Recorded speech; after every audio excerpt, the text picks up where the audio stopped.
So hey friends, welcome back to Plot Points, the place where we always have a technical glitch, and sometimes we even have that squirrely weasel station to remind us that we're glitching. But we don't tonight. Instead, what we have is a bunch of squirrels getting ready to run in random directions and do all sorts of awesome things with you. And we call them the Plot Point Players. Starting off tonight, we're going to start with Den of Wolves player Mike, who's going to say hello to you, give you a greeting, then he'll pass it off. And once everybody's done, we're going to kick this thing into full gear. Take it away, Mike. Hey guys, I'm Mike, or Denna Wolves, or Oreo X Wolf, known by all these random names. um, I'm just excited to get into this game and figure out what the heck's going on in this mist and how Verdic died, because he's definitely dead from what I'm concerned with. So, Verdic, why don't you let everyone know how you're excited to die? I mean, not dying. Hello, I'm dead. How's it going? No, I'm not dead. I'm going to keep walking. And it's just going to be a very long walking self monologue for me for however long it takes to get to the other side. So we're just going to keep going. He's grouchy, he's annoyed, and he's not paying attention to literally anything. So that's where we're going to pick up with my march. I love it. Pass it off to Brock, if you're done. Hello, all. Welcome back again tonight. Looking forward to another gaming session and hope you all enjoy what we got coming at you. Wow, that was fast and easy. And I'm DM Sean, your DM for the night, your story guide, if you will. That's the term that I prefer. We left off our players last week as they entered into this gray mist. They had been sent to the east along the northern part of Corvair up to the Lazar, towards the Lazar Principalities, going through Lazar waters because it's pirate waters, if you will. And on their way there, they actually had a couple ominous encounters with things floating. Looks like the leftovers maybe of a ship, giant arm along the way. But that wasn't the most frightening thing. The most frightening thing was when a mist overtook their ship. And not too long afterwards, they found themselves on a rocky coast being chased by the ship. There was this whole we're usurping authority on the ship, down with the captain type thing before we crashed the ship into the rocky coast and whatnot. And then everybody climbed or floated, if you had magic, up to safety at the top. But now the very mist that they had passed through on the water was a wall of mist at the top edge, a wall of mist that screamed with faces and figures inside it. And you know what? Throwing rocks at it didn't work either, because the mist seemed to reach out towards them.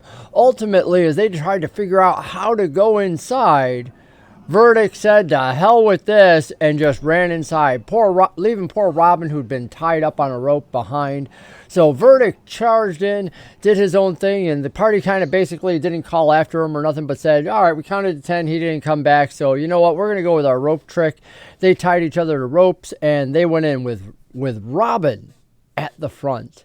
It wasn't long thereafter that Griffin, who was behind Robin, felt Robin pull taut in front of him. Okay, it almost jerked Griffin off his feet and whatnot, but it left the players in this concerned thing because they realized they could not hear one another.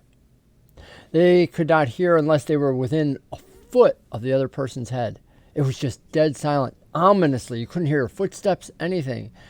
And in between Den and Blaze at the back, suddenly the pair of them were jerked to the right in this, I don't want to call it darkness. There is a grayness to it that you can see, but ultimately you can barely see the hand in front of your face. Literally, just within a foot, you can see.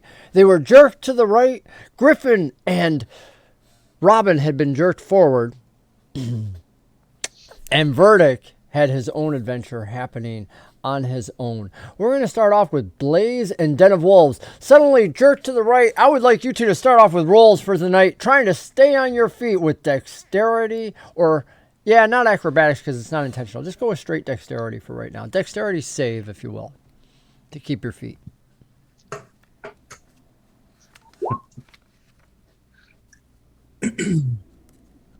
Good. Unfortunately, roll 20 is not like, there it goes. Roll 20 is just acting a little slow tonight, we were figuring out. We don't quite know why, but it's roll 20, so we're not arguing. Just letting it be what it is.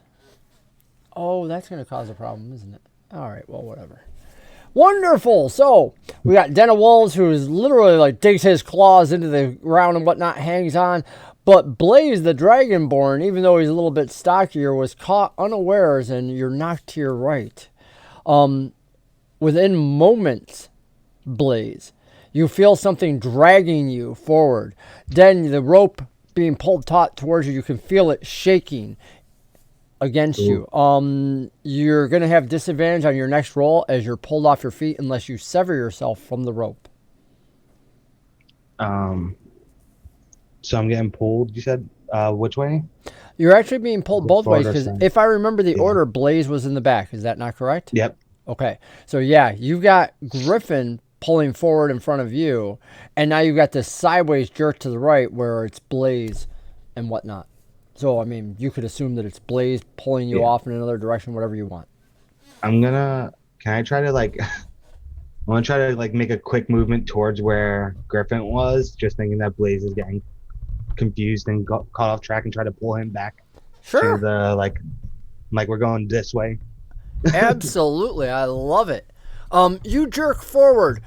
Brock, Indiana Blaze has this momentary, you can feel the sensation of somebody trying to stop you being pulled away, but the force jerking on the rope is really dragging you despite your massive size. Well, where do they have a hold of? If I'm at the end of the rope, where do they have? It was grabbed in between you, and so you're absolutely right. I apologize. I described that wrong. The rope was grabbed in between you and Den. So there's not two opposing forces. You are absolutely right, and I'll give you some free plot points for that, for the correction. Thank you. Okay, so I'm being pulled towards the direction I believe the party is in. You would have no idea. Yeah, you were suddenly just jerked forward off of your feet. Okay. Well, I mean, if the rope's tied around me and it's being pulled, I'm going to assume, since I'm at the back, that it's the other party members pulling. So I'm going to kind of try to like step to it. Okay, so you were to get to your feet. Go ahead and make a acrobatics check and see if you can get to your feet. All PCs have received inspiration from Darum Asen. So I want to drop all those on you. Please give him a shout out in the chat. Give him some love because he just did that for all of you. And make sure to use your inspiration. The most of love. The most of love. If there is a most, it is from me. I like that. Everyone else may give you love, but just know I gave you the most. This is good. I needed it. I was out. That's it. You guys were doing well last time. All right. So, yeah. Boom. He pumped everybody up. Why did, for some reason... Oh, I'm sorry. That's the wrong one. There's Verdic. Inspiration. Boom. There we go. Everybody has it now. And then I just heard, oh, man, that is so awesome. Thanks for that, Verdic. Much appreciated. We got some real love happening in the chat tonight for all of you. Blaze, you got a 20. You roll with the rope and whatnot. And as you do so, you roll into something hard. It's right there within a foot. You grab...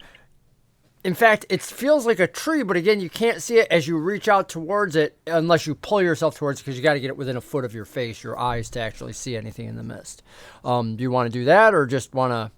Yeah, I'm gonna reach out to it because I mean, I'm still assuming that it's Den of Wolves because I believe he was in front of me in the order. Yeah, you probably must have his leg and whatnot. What is your wisdom score? 16. 16. You know what? The weird thing is, though, is it feels armored, and Den of Wolves doesn't wear metal armor on his legs. As you get your face in close, yeah, it definitely looks metal. And it's right around then, and I need you both to roll for initiative, please, that you feel a strike to your back. A strike to my back? Yep, you had rolled to get to your feet. Gotten down, and I mentioned that you grabbed this kind of like tree. So I kind of pictured you on your knees a little bit. So and it's a leg. Like a superhero pose. You got it. Yeah. And you have this leg in front of you, and then something hits your back hard. And because we're a teaching game, hey, always remember, again, especially if you're using theater of mind, be flexible, work with each other, ask questions. That's how you make it all happen together. So great, you get this straight to your back, and the strike grapples you. You're not going to get an opposed roll just because you were already grappling its leg. He grapples your back and lifts you, helps you to your feet and whatnot. You find yourself looking directly at this up. Actually, how tall are you? Are you 7 foot or? Because this creature is 8'2".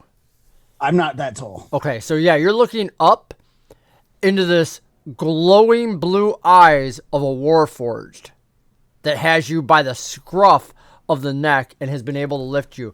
And you can easily see the girth of the head and whatnot. This is a being built strictly for war. Did you fight in the war? The 100-year war that just went throughout the land? I did missions. Okay. Have you encountered Warforged before?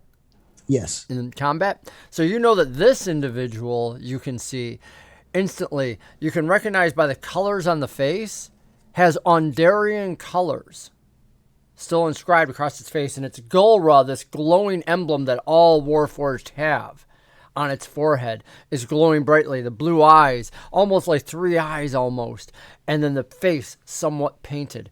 Den of Wolves, in the meantime, unaware of what's happened to Blaze, you feel this rope again pulled taut, and I need you to make a second dexterity save for me, please. Continue. You take a step or two forward, but you never lose your feet. Whatever it is pulling you hard, despite you're trying to pull Blaze in the opposite direction. Clearly, he wants you to go with him, and yet Griffin's rope jerks 2 or 3 times. You find your waist being cinched tighter. God, this is rough. I'm gonna. Yeah, I can only see if I can, because it's taut on both sides, right? So I can't really move much. Yeah. In fact, it's not only taut on both sides, like I said, it's actually cinching your waist and getting tighter around you. So, knowing that there's 2 people in front of me and 1 big dude behind me, I'm gonna try to pull him again and just like see if I can levy up and try to telepathically like reach out to him and tell him to move towards me and stop killing me. And as we said before, nothing goes across the telepathic link. So you might think that you've projected it, but Blaze, you hear nothing. Blaze is ignoring me. I got it. Yep. Right up his alley.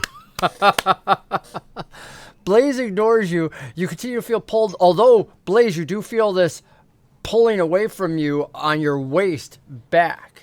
It makes your feet light, even though this being has you by the scruff of the neck and is just hanging on tight. Do I get the sense that I mean, is he attacking? Is he just scoping me out? What are my perception on this guy? It's incredibly hard to read Warforged because they have 0 facial expressions. They are mechanical jaws and whatnot. They have no eyebrows to read anything else. And the fact that this one, you can see a blade along its back, but it's not in its hand. And you can't even read the body posture because, again, you can only see within about 8 to 12 inches of your face. So you're literally just catching the glowing eyes and whatnot. Impossible to read. You'll have to make a, based on your background reaction. Okay. I say, is there something I can help you with? In the mist, is there something I can help you with?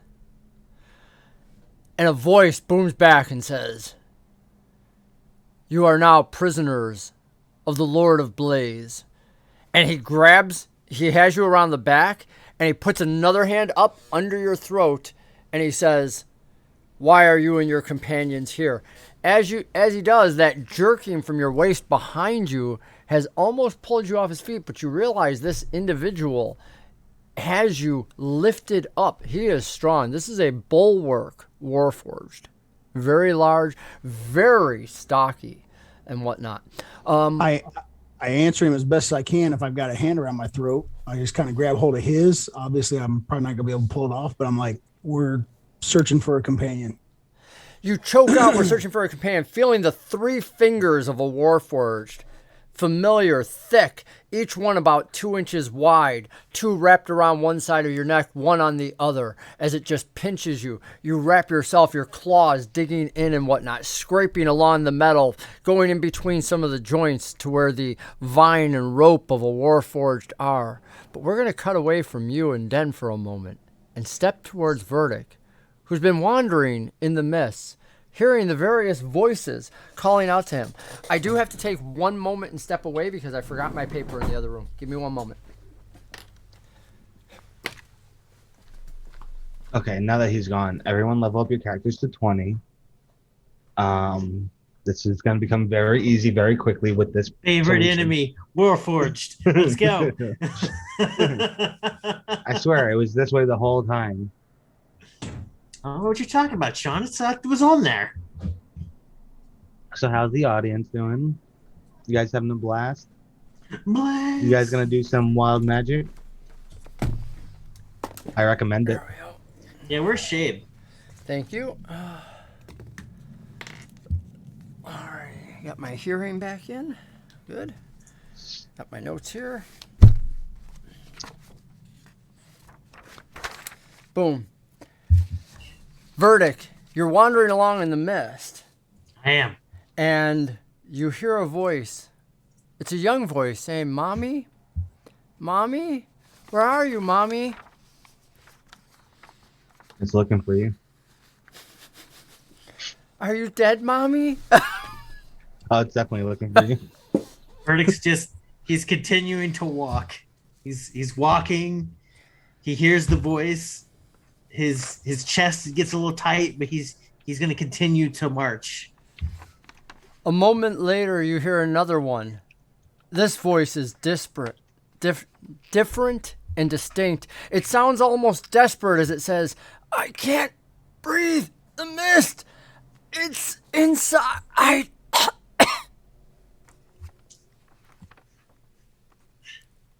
Verdic's going to scowl as he continues to walk in the same direction he's been walking for he's not sure how long now. And he's just going to scowl and be like, "I should have brought a drink before I walked in here." As if in response to your comment about a drink, a woman's voice whispers from behind you, "Is that you, sweetheart? Sweetheart, sweetheart, don't keep walking. Turn around. Look at me. Look at me! Look!" And it starts shouting in your ear, and you feel a hand on your back. Oh, shite. I should have definitely brought 2 flasks. He's just going to keep on walking. Like, as he feels the hand on his back, he's going to pick up his pace a little bit. He's going to start doing more of a forced march, like almost like a trot. You pick up your pace, and the hand, which seemed to be moving up your back as you start getting into a jog, seems to almost be outdistanced as if the mist was not able to keep up with you. But in your jog, you hear another voice say, "The Lord of Blades will want them. Find them. Stay within reach." Another different voice seems almost artificial as it responds with, "I can't see you, but I can feel the vibrations. It is in the other direction," and then the voices fade from you. The vibrations you begin to feel through your feet as well as it says this. Do you wish to slow your pace or keep your roll going?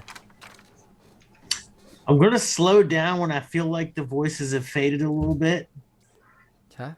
And obviously, I'm going to occasionally look around, but I'm going to walk straight as I have been. And I'm going to look around, but I can't see anything change, right? It's still very thick. Gray. Yeah, you can't see the ground underneath. Still can't nothing. see anything. All you end up seeing is this swirling sometimes in front of you as if the light were coming in and out, which lets you know there is movement, but it's incredibly difficult to walk when you can't even see the ground in front of you. Moments later, as if somebody had turned the lights on. It literally becomes pale. It doesn't fade away or anything. It's like you walked through a doorway and suddenly the world is light. And I don't mean light like outside. It is truly light as in glowing. Up above you, you see this pale dimness of a sky, as if the sun was hidden behind rolling clouds. Looking behind you, you see that you have departed the mist, literally just a few inches behind you, and some of it seems to be reaching out towards you, even now, amorphous shapes, as if wanting you to come back in. The ground before you is blasted, plain, without life, dirt that has been trodden on constantly. In fact, your quick skills as a soldier and warrior realizes that you are seeing so many footprints that this is a battlefield that is active. Many of them appear fresh. The vibration continues. In the observation of my immediate surroundings, there is no cover of any kind. It's just flat plain. You see some larger rocks that you could run towards, and in the distance might be something that looks like an outpost. It's a little too difficult to tell in this gray, dim lighting, because that's all the lighting really comes out across as, is dimness, as if the sun couldn't get through. I'm going to approach I'm going to go for one of the nearest rocks, and I'm going to attempt to be less visible. So I'm going to try and sneak towards one of the nearest large rocks. And I want to set up I want to hang out there and just take stock of my immediate surroundings. So I'm going to head for that rock using some stealth. 100 feet later, staying low to the ground, scurrying along, you find yourself behind the rock, and you find there an individual. 3 arrows, 2 in the neck, 1 in the chest, the leather armor pierced and bloody, still bleeding. You quickly check the individual. The blood, while appearing fresh and seeming to seep out around the wound, there's no life in the individual. He must have died within the last seconds of you coming out. You peer around looking for the archer wherever it is. Seeing nothing, perhaps the archer is hidden behind one of the farther off rocks.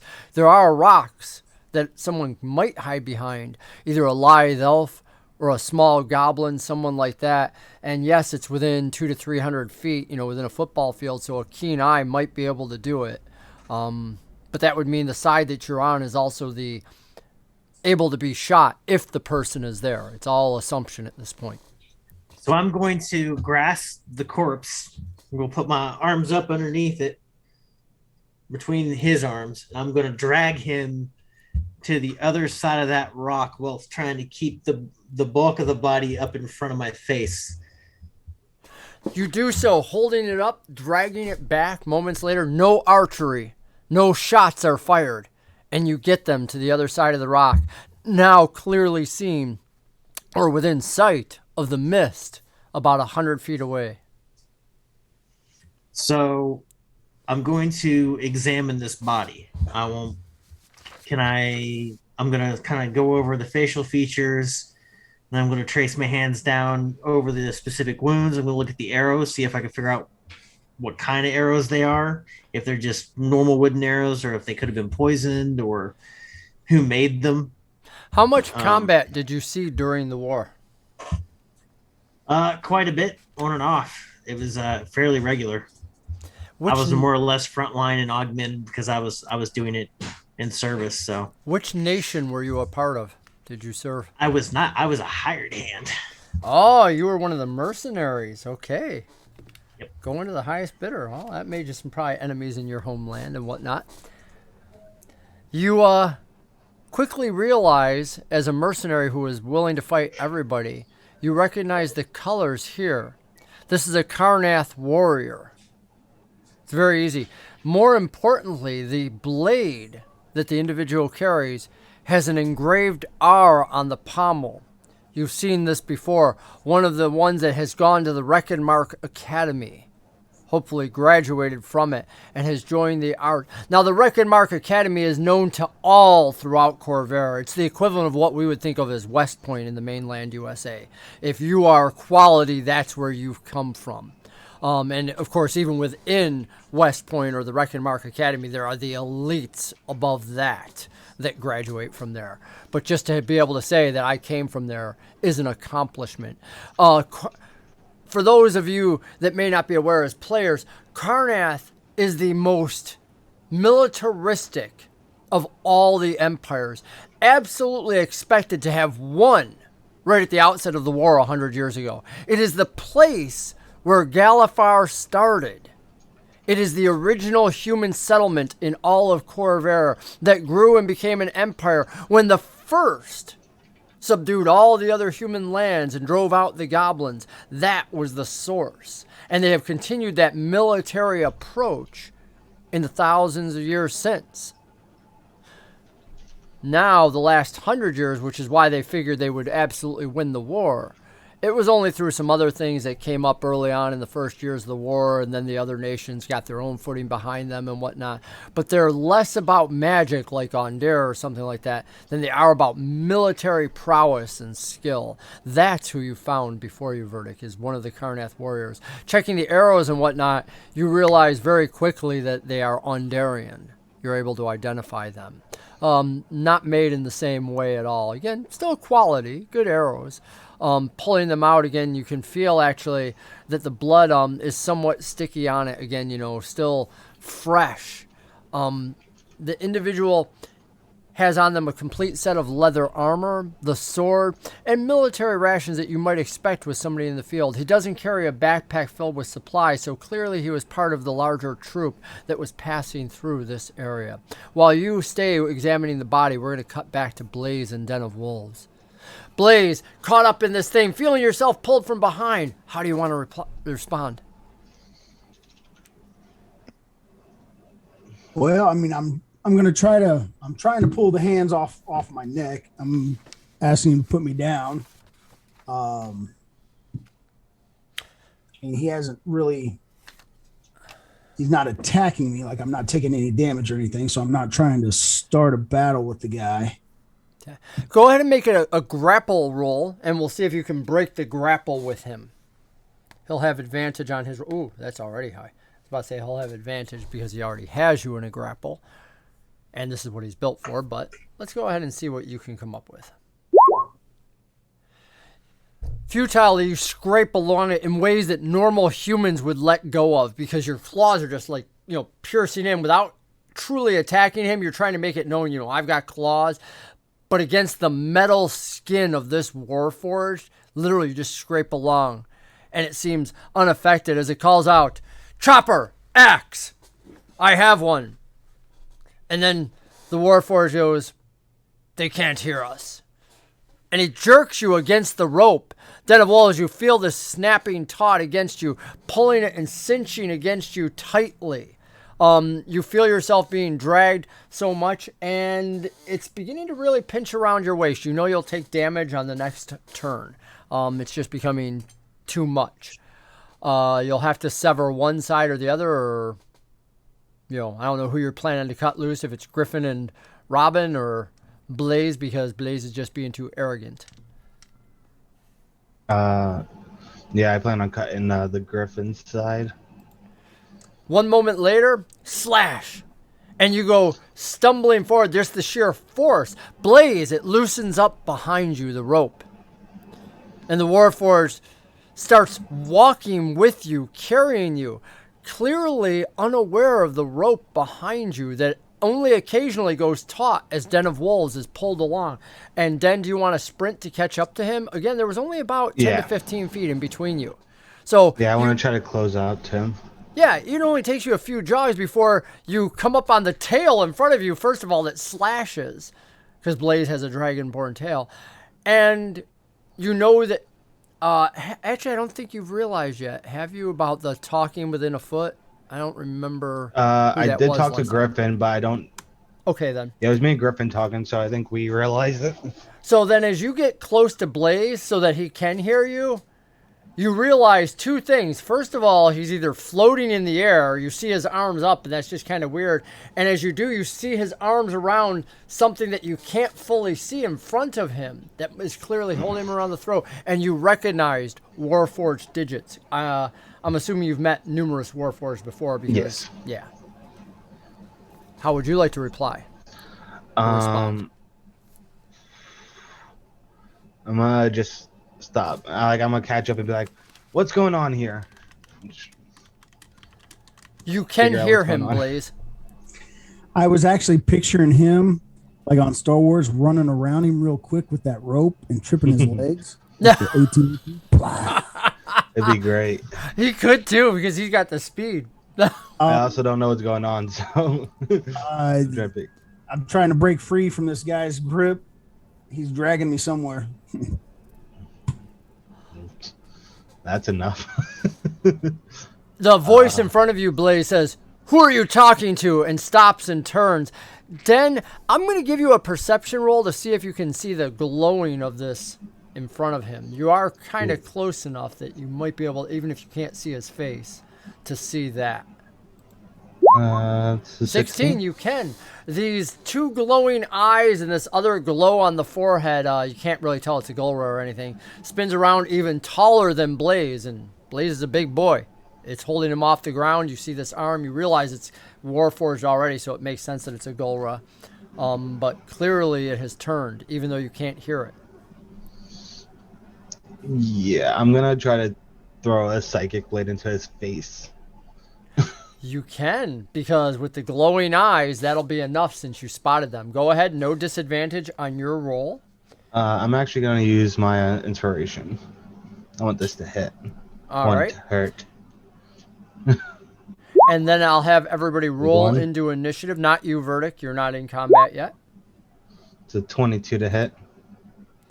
Woo! Psychic Blade. Roll for damage, buddy. Do I get sneak attack because he's engaged You with? do. You have an opponent within 5 feet, or you're, yeah. Brock's within 5 feet. I mean, he's within his clutches, so absolutely. Where's my sneak attack? There it is. Boom. Did a dice explode? Is that what I see? Because when dice explode, buddy, you know what happens. I see a I think my 6, a regular 5, and a dice 2. explode. So that's a 6. Roll Yep. another 6 and add it on there. We like exploding dice. Exploding dice are good. Oh, there it goes. There we go. Wow. So 18 sneak attack plus 8 psychic damage. Literally, Brock, he's asking you, who are you, where are your friends? And all of a sudden, bam, you see his head snap back. Literally just rings back and he releases you, dropping you to the ground. Whoops, and I just lost my camera focus. Yeah, that's right. Hey, As attack too strong, it broke come Sean. on. Come on, camera. You As can a do it. bonus action, I want to use my telepathic shove to pull Blaze towards me, even closer. Can Do you I do that? see an opening? Yeah, it can pull or push to Oh, okay. something 5 feet. Awesome. Then, boom. Brock, I'm not gonna say that you would be opposing that. I'm just gonna let that automatically happen as long as you're good with it. So, a moment later, you stumble back right into Den. You know, closing distance, because Den was already right next to you to see all this, and you feel the I shove. think we should go. As his head's, are we in combat now? You are. Did everybody What's- roll into initiative? yeah, I saw what's the Blaze order? at 15. But I let did me not roll for roll. him. Once we Would I get an Den's- opportunity attack as he drops me? Well, Den is the fastest one, so Den's gonna get this. Why not? You know what? Go ahead, take an opportunity attack. It seems kind of silly, but because you weren't really prepared for it, you weren't in melee already. But go ahead, do it. We just want As to have his some head fun. snaps back, is there a seam around in there that I can see? There's a neck. You know most warfighters, they still have the same joints, the same as people, because they're able to bend Okay. and whatnot. As his head snaps back, I'm going to fire an ice knife into that joint. Okay. He's saying go ahead. You know that means this thing's got a lot of HP. And It's the a players war have already machine. heard him call It's out, kinda well, at least leave. one player for chopper and axe, so he's also not alone.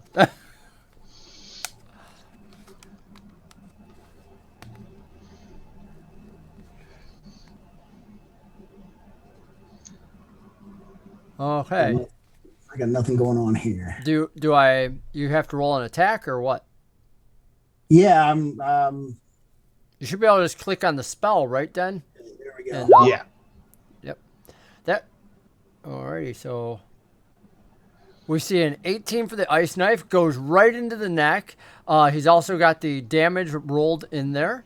So we see 9 plus 4 for 13 damage, some of which is cold damage, as the Warforged takes this slash to the neck from this ice knife, which is out of your vision, so you can't see the results of it, Blaze, because, again, you can only see within a foot of you. And you hear Den asking you that question. Yeah. I think we should go.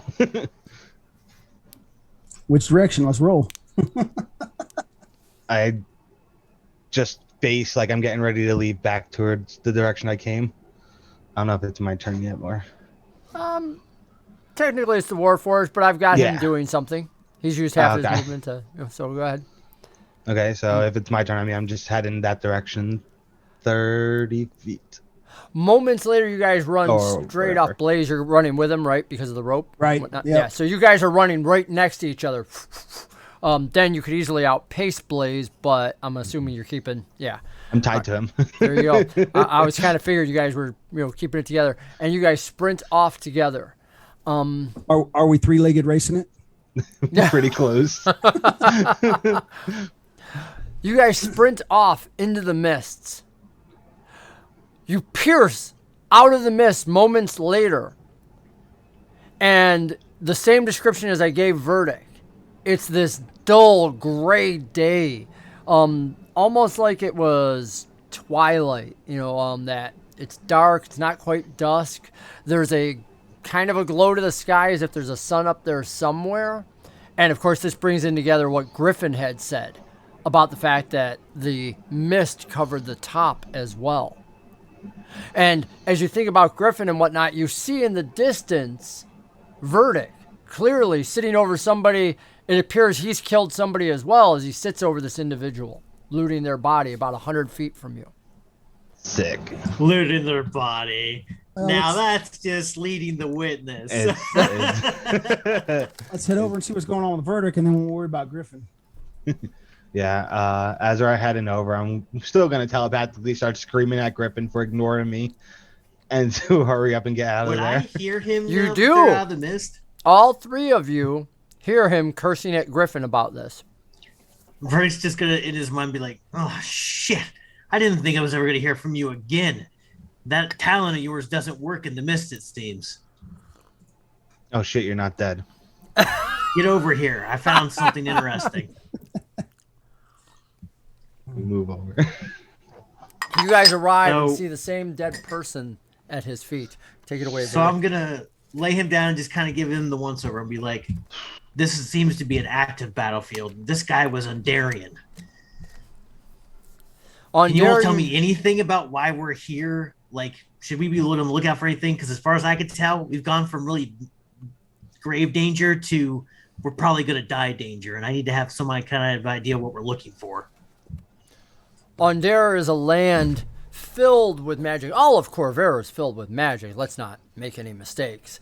But Ondera prides itself on preparing some of the finest wizards throughout the land. In fact, the largest school for magic comes from Ondera. It was their strength throughout the war.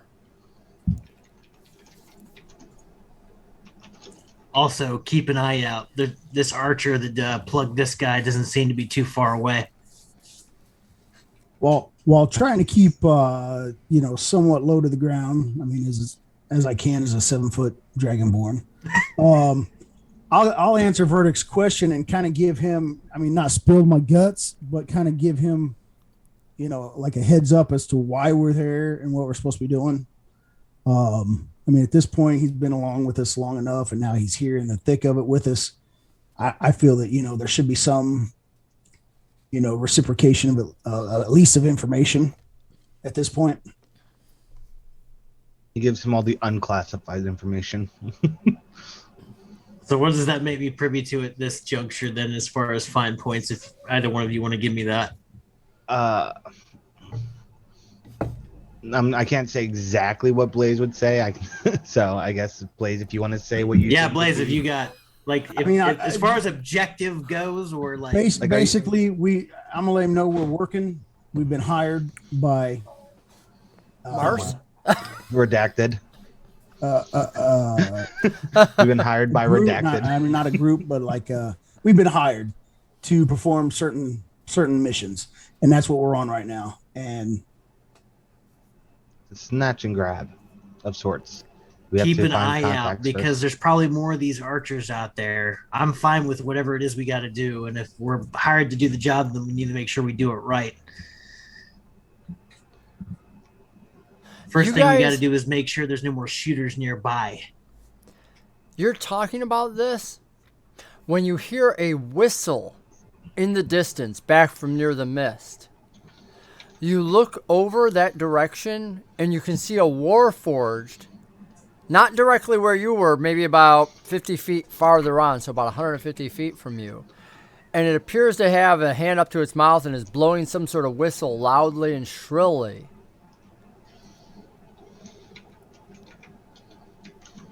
Do we recognize this as the one we just battled? Or is this a different one? You can't, from 150 feet away, you have no idea. In dim lighting, you can barely make out the shape. I mean, giving you that it's a Warforged is kind of a bonus. Can I find is there a place to hide, like rocks, trees? Yeah, you're standing at the foot of, or you're sitting. We're up against a big rock. Oh, yeah. Okay, I forgot. I thought you moved away from that rock. He's like shelter. I ain't stupid. Yeah, I'm gonna just press myself up against it. And you want to run to the other side of it, out of sight of the Warforged? Yeah. Okay. So he scurries around where you initially found the body, Verdic, getting to the other side. Be careful. That's where I found the body.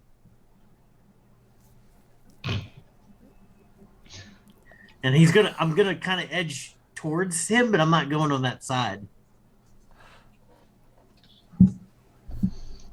So you try to put a little bit of everyone's head is just going off with Griffin.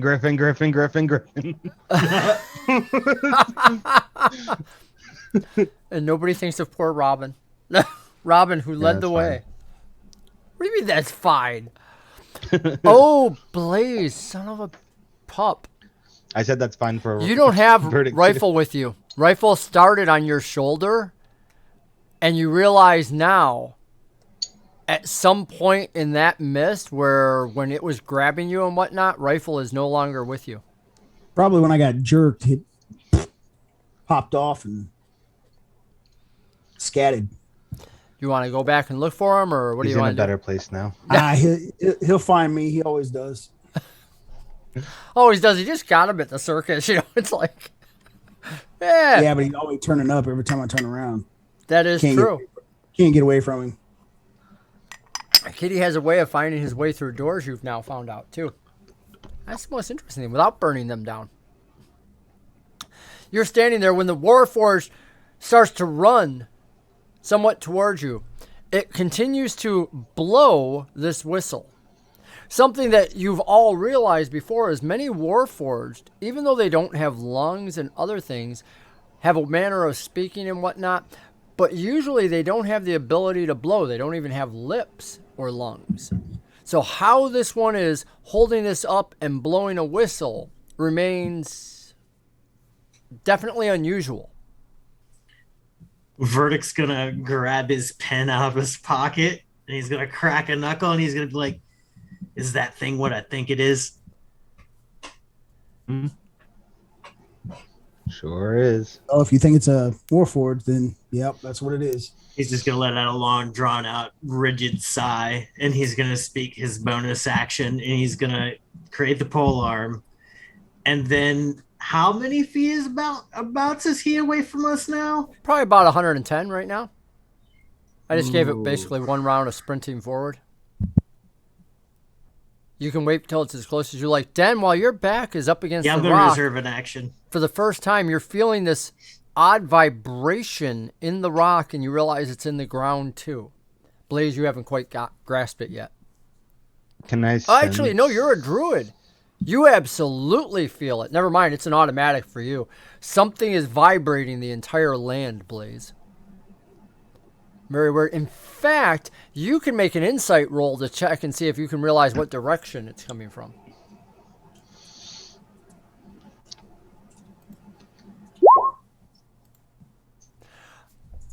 Other than it's away from the mist, that the vibration was less at the mist, you know that it's further inland, but you don't know what it is. So you know that this is not the source. This rock is not the source of the vibration.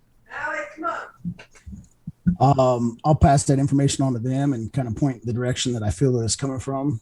All right, so Verdic and Den, since Verdic was already telling Den, that's the direction of the arrows is where he's indicating.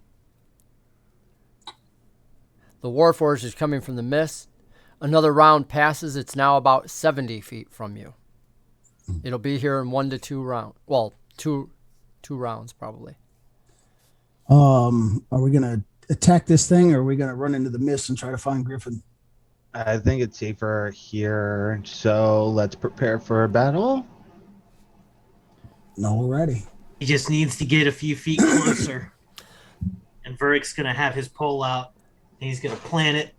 He's going to take a combat stance. And I'm reserving an action. When he gets within 90 feet, I'm casting sleep against him. They can't.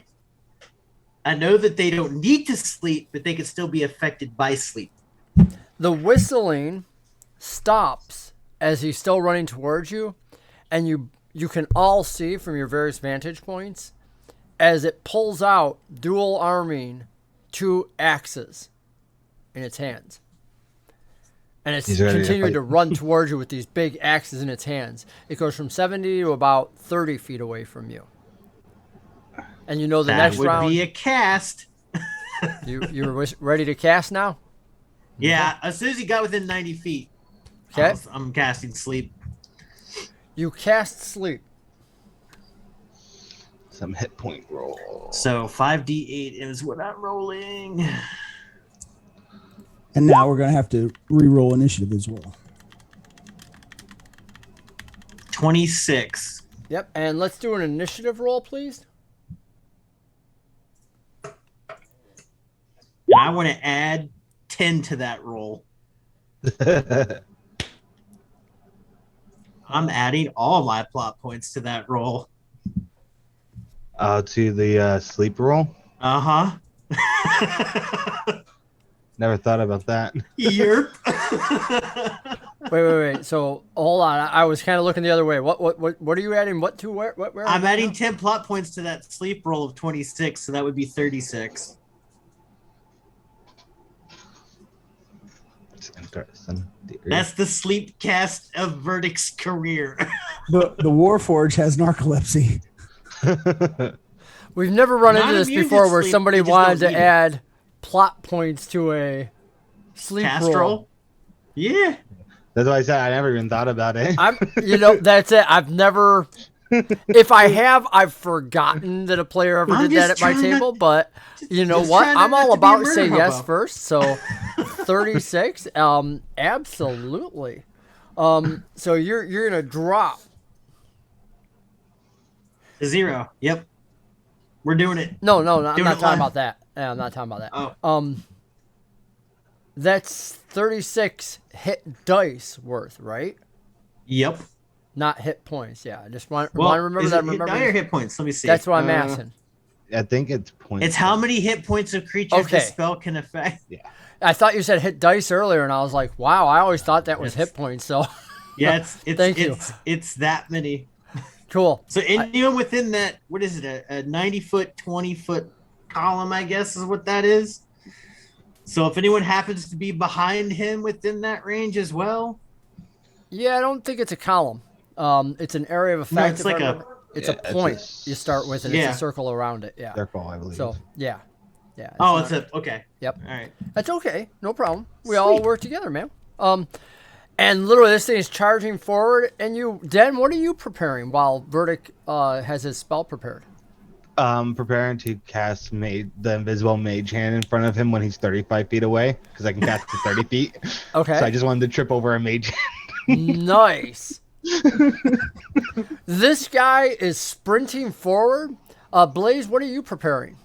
Did you hide behind the rock as soon as like he that? was within 60 feet, I was going to start chucking an ice knife again. Do it. Roll for your ice knife. Oh no. Everybody else does something to damage or sleep him. I'm like, trip him. Do you have to make an attack roll on that? Oh, there it is. Sorry, it rolled by too fast. Wonderful. So It does all the calculation. literally, this guy's running along. He's at about 75 feet. Verdic launches out, chanting his spell and whatnot. Do you use focus or what do you use, Verdic? I mean, do you have? Visual, it's V, S, and M. So that means So- there's a material component. So do you have a focus to cover your material component, or did you bring the material components? I'm using dirt from the ground in the battlefield. I don't think that's the material component. When it talks about a material component, Oh no, I don't. Yeah. Nope. I there are don't know if I specific can do that. material components Yeah. to each spell. But for Yeah, I'll now, use that how one. you get around that is you use a focus, which is like a wand, like Harry Potter or something like that, and it's something Well, I've been- specific to you.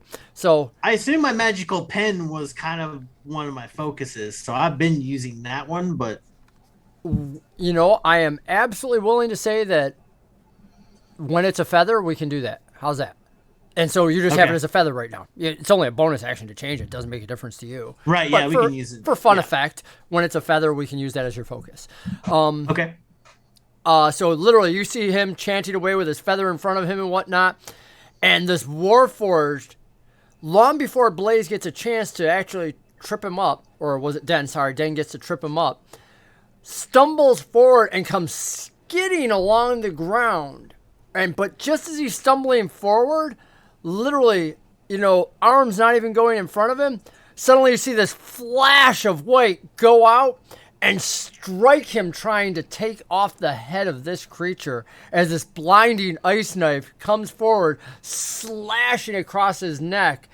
And the arms come up, trying to catch himself as he's falling forward, tumbling him forward as he comes out of sleep, now having been attacked, and sliding right into the palm of Den of Wolves, which, like, bam, catches him by the head, stopping him flat in his momentum forward.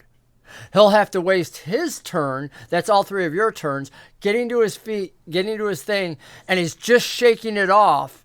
And he takes a staggering just a couple steps forward, getting about maybe 25 feet from you, but he doesn't have a ranged attack, and he had to pick up his weapons. So, you know, that's He didn't his happen to entire land on any turn. of those axes.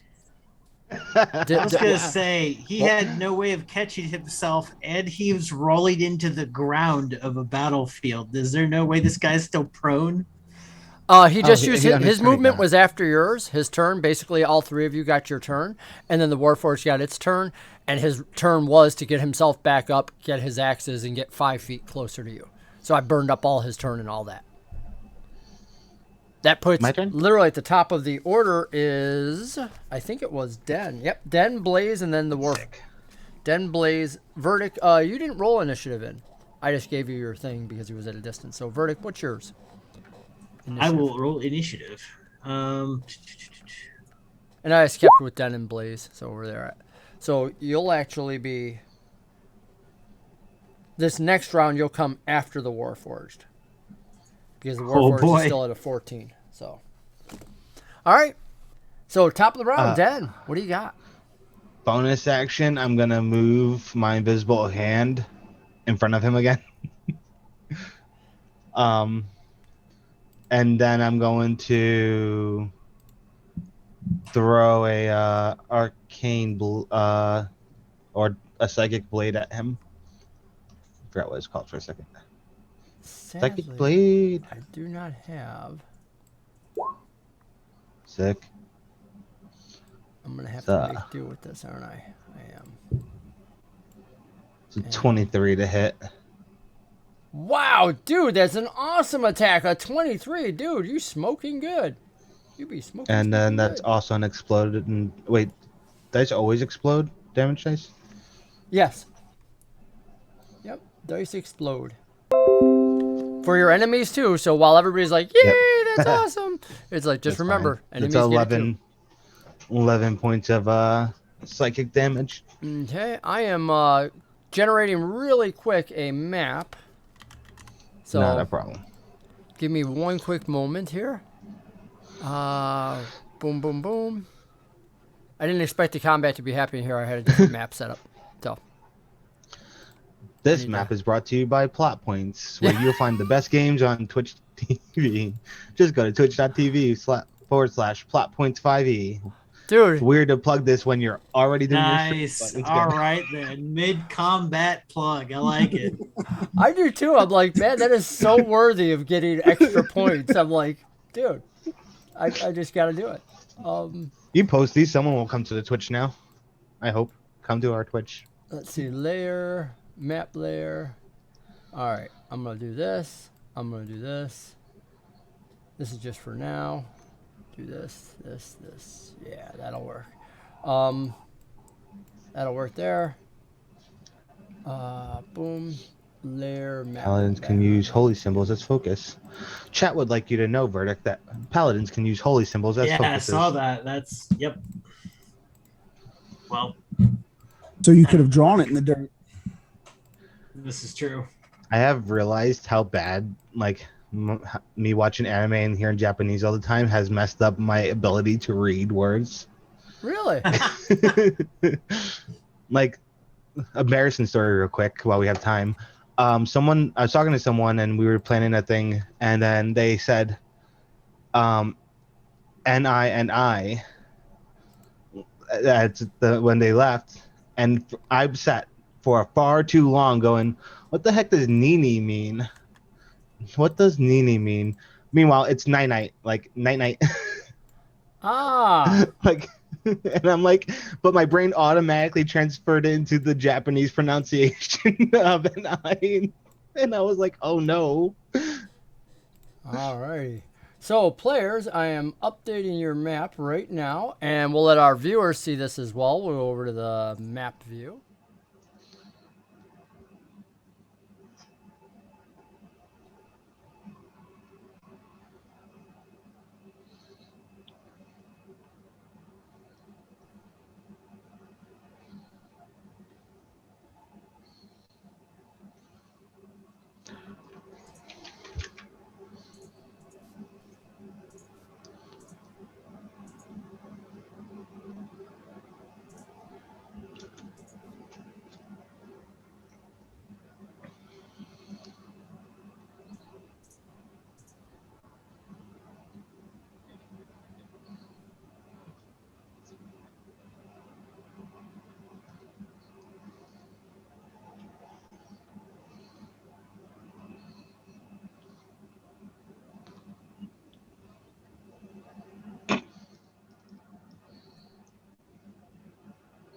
Yes.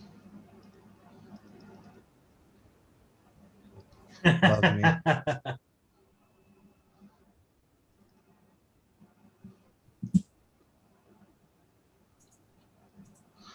I moved my invisible mage hand in front of him and threw a psychic blade, dealing 11 points of psychic damage. Yeah, it exploded to a 1. That's why it's 11 and not 10.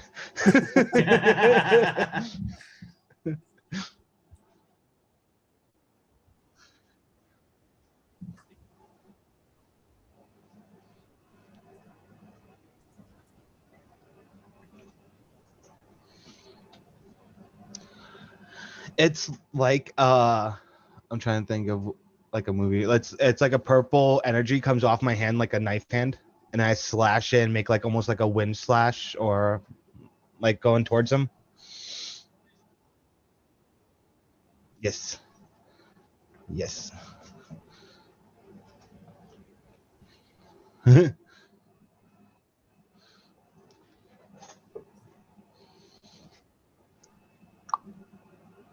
And that's my turn. And he is within 30 feet, correct?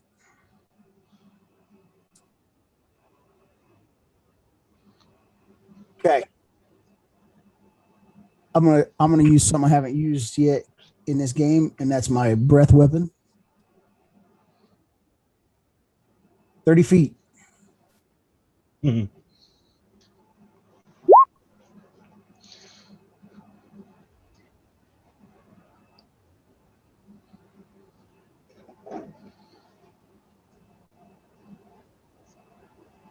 Lightning. It looks like the Emperor's lightning coming out of his hands, only it's coming out of my mouth. So can we talk during this fighting? Well, not me, because I got lightning coming out of my mouth. Well, in my mind, I'm like, who's he whistling for? Good question.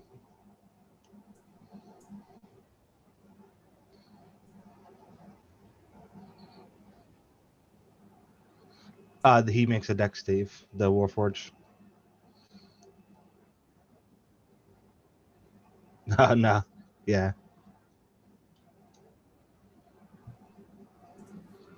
Not a problem.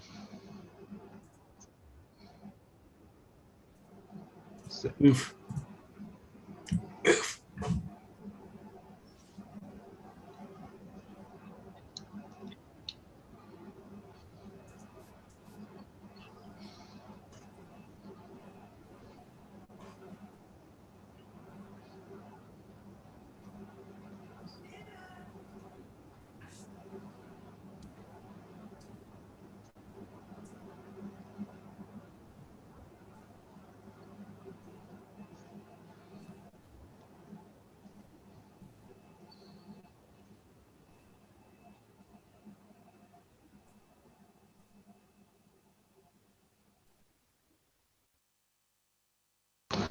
Ah, damn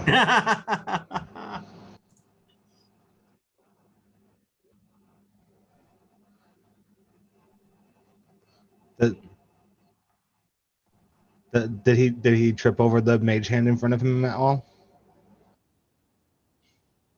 Oops.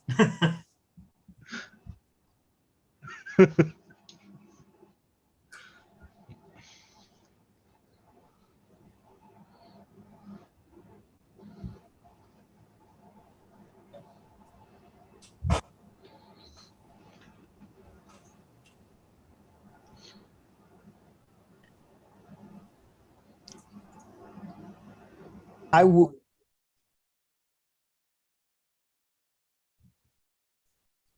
would like to point out that's twice now he's fallen with double axes in his hands. I mean, I kind of picture a kid running with multiple scissors. I love how you could. I love the comparison of a war machine to a kid.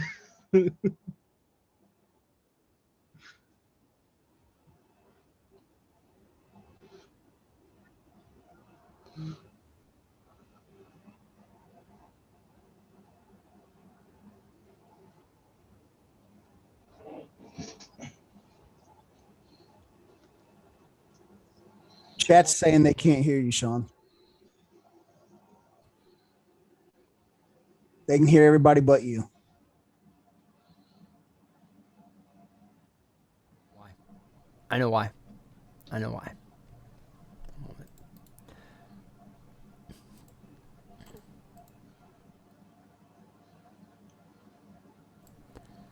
Boom. Now they should be able to hear me. Yep. I saw why. I grabbed an old thing and there was still my old snowball mic in there, which I need to delete. Remove. Yeah. So I was seeing microphone and thinking it was all working, but it wasn't because it wasn't my HyperX. Thank you, chat. Chat! Who noticed that? Darum. Darum, what would you like? I feel like Geoffrey Chaucer in, A Knight's Tale. I missed my introduction. What would you like? Think of what you want, buddy, and we'll do one of those things off the list. For me to get a magical item? That's so nice. I actually detailed 4 magic items for today, so we'll see if any of those pop up. I usually do for every adventure. I always make sure that I've got a handful of magic items that can be found, even if they're overlooked. So every adventure has some, because it's fun to find magic. All right, so not top of the round. It's Verdic. Verdic, your turn. You've seen him stumble. He's trapped by the ankle. What are you doing? bonus action, polearm. Yep. So that's deadly object now. Or put him to sleep again. Well, if it doesn't take up an action, I want to have a very short, tight dialogue with this thing. So tell me, Warforged, should we kill you, or is there a reason to keep you alive? The Warforged looks up at you and says, "You are all trespassing on the Lord of Blades' land." Who is the Lord of Blades? I'll give one response because otherwise we get into a whole dialogue thing and people miss their turns. So usually I go for about 6 words or something short, and Cool. Even though I will always give a response to each person because it takes too long to remember everybody later on. In that case, we don't have any way to bind this guy, right? If I let him live, there's no way. They still have trailing ropes. Psychically. In fact, actually, I have no idea how Blaze and Den got apart because they never actually severed their rope. See? I'm That works going two to ways. say it psychically. I'm putting him to sleep. Who, And I will expend another spell slot on sleep. Den, would you mind if I just assumed since you cut the rope to No, go. Griffin that you also cut the rope to Blaze? Thank you. Yeah, go ahead. Thank you. So, Blaze, you have the extra rope on you, wrapped around you and dangling from you. Just so Yeah, that it I'm all gonna- makes sense. I'm putting him to sleep. He might be useful. And All right. I'm going to cast sleep against him. And we'll expend another spell slot on sleep. I'm going to make the Kill him. we'll draw it and draw the symbol in the dirt and Once again, the feather is out. Well, actually, you can't do 2 bonus actions in one round. no, I'm drawing those. Can I draw? No, not even as Material. I don't want to kill him. We can just say that you attempt to do didn't a transfer it non-lethal back. strike. We'll say you talked first. Let's just say you talked All right, first. fine. and- Yeah, that works for me. Cool. Thank you. I will cast the sleep then. Hey, I'm always in favor of the players. Yeah, let's do that because I really don't want to have to kill this guy. That's 21 hit die worth or hit points worth. 5d8. Yep, none of them were 8, so none of them exploded. 21. Yep. Look at that. All right. They can't be forced. They don't need to sleep, but they can still be affected by spells. Because I just looked that Correct. up. I didn't see any immunities of sleep there, Darren. No. Yep, that They is do not correct. have the immunity to sleep. That They don't is- need to sleep. But they're a living construct, so anything that is They physically can't sleep, but because it's a living entity, the sleep spell affects the mental aspect of it and puts it into that shutdown mode, that sentry mode, if you will. Yep. And literally what it came across as, Derek, is depending on the edition you were in, they couldn't be put to sleep, and it became a thing of game balance. Why would you pick anything else? They don't need to breathe, they don't need to eat, they don't need to sleep, So you have to, at some point, remember you're playing a game, and that's where some of the stuff comes in. And different people will justify it in different ways, but the reality is, I mean, I love Warforged as it is. Never mind if you gave me everything like, hey, look, sorry, none of your stuff works on me, DM. yeah, they're crazy. It's like, well, geez, thanks. I'm trying to have fun with you. No, DM, it's all about me. So does he pass out? He gets a nothing because it's straight on his hit points, and the guy Yeah. goes face down into the dirt once more. Quick, let's bind him up as quickly as we can and as securely. Can I just scan the horizon? Den peeks This over the clearly has rocks helped. and you see the Warforged. Looking behind you, you actually see not too far away, probably, I don't know, another couple football fields away, that there's a large rocky outcropping, and it appears some sort of building or pyramid shape on it. Do you have any, do you have advantage with perception or anything like that, or are you skilled in No. that or anything like? Okay. I'm proficient, but You're proficient. All right. Go ahead and make a survival roll, because this is about making out shapes in the distance and determining what they are. So I think it'll be fun to use a different roll. no problem. 17. Nice. It actually isn't a pyramid. You realize, looking at the top, you realize what was catching your eye with your keen cat eyes is the fact that it appears to be some sort of windmill. Ooh. And suddenly you put together the idea of a windmill and grinding, and you realize that's the direction, probably that the grinding you felt in the stone is coming from. Or at least the direction Blaze pointed out. But it doesn't make any sense that you'd be feeling it in the ground this far away. Yeah. I'll shout that out to everyone. I see a windmill behind us that in the direction you said the vibrations were coming from, Blaze.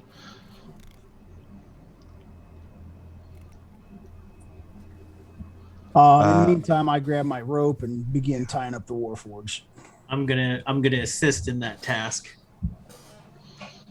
Okay. My thought process right now is Verdic kind of explains it in his head is we need to figure out who we're up against, the lay of the land. We need to figure out what kind of force multipliers are out there.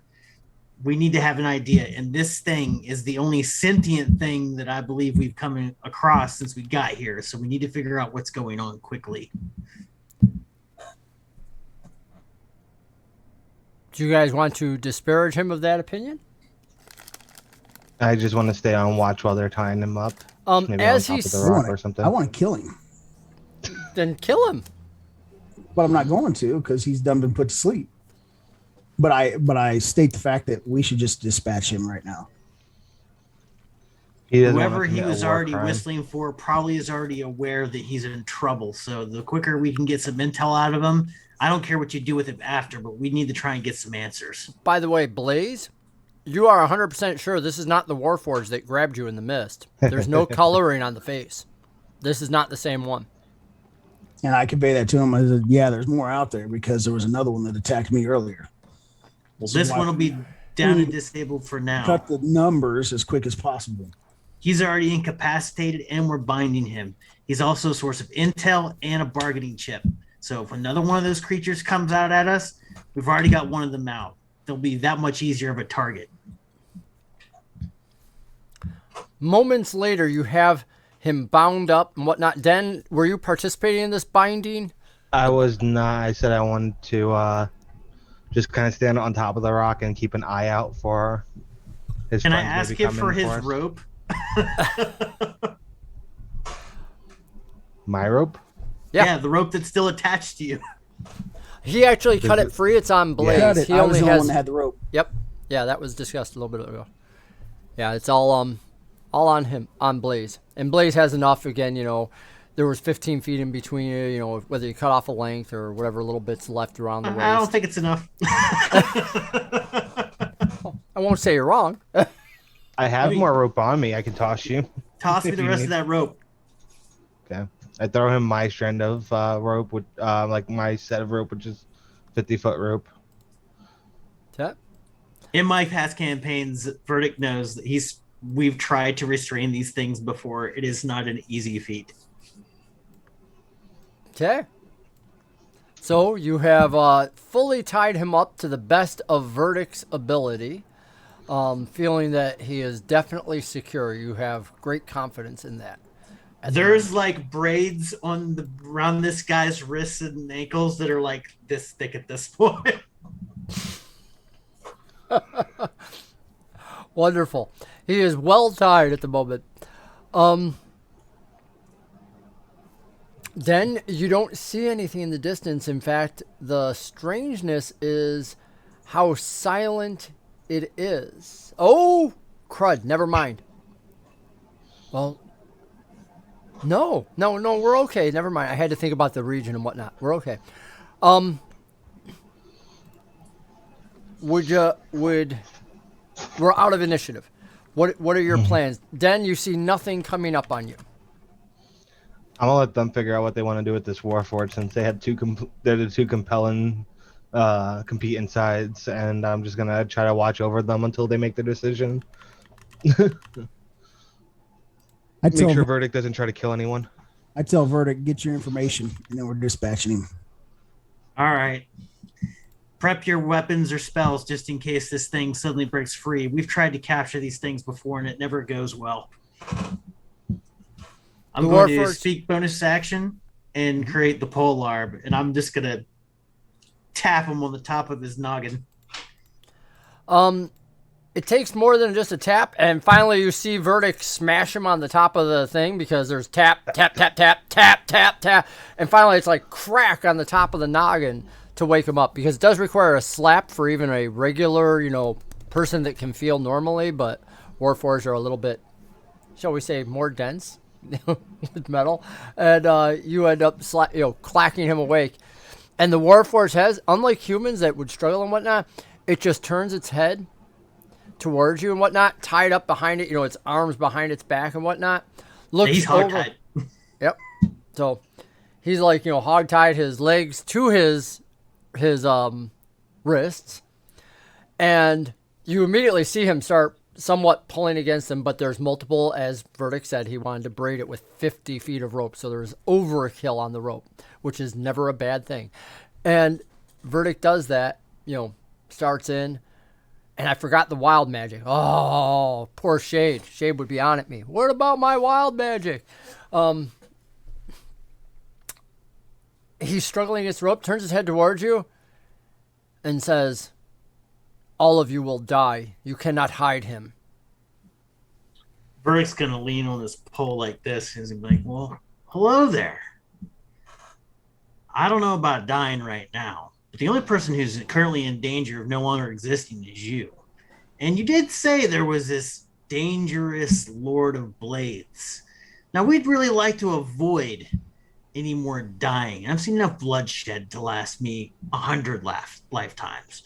So if you'd be so kind as to maybe tell us who this Lord of Blades is and why this place is absolutely forbidden, we'll be about our way. Says, you have already violated the Lord of Blades' lands. Your lives are forfeit. None trespass here, nor will your hiding of him be of any avail to you. You have nothing to offer. You are not worthy to be here. He's just gonna wave his hand dismissively, be like, shush, shush, shush, shush. Enough of this threatening thing. Tell me who this Lord of Blade is, or you could do us another favor. Why are we not worthy? What's so special about this place? Hey, Den, are you focused on their conversation? A little. Okay. Blaze, are you participating in the conversation? No, I'm just waiting for him to get the information, and Yeah, Blaze just wants to kill him. I'm ready to just and then once he's got the information, he'll let me know, and I'm just gonna take this guy out. Then, In the meantime, I'm scanning back behind us, waiting for this other. I know there's at least one more. so you're waiting for watching him the to come mist. Yep. Den, I would like you to make a survival roll for me, please. Uh-oh.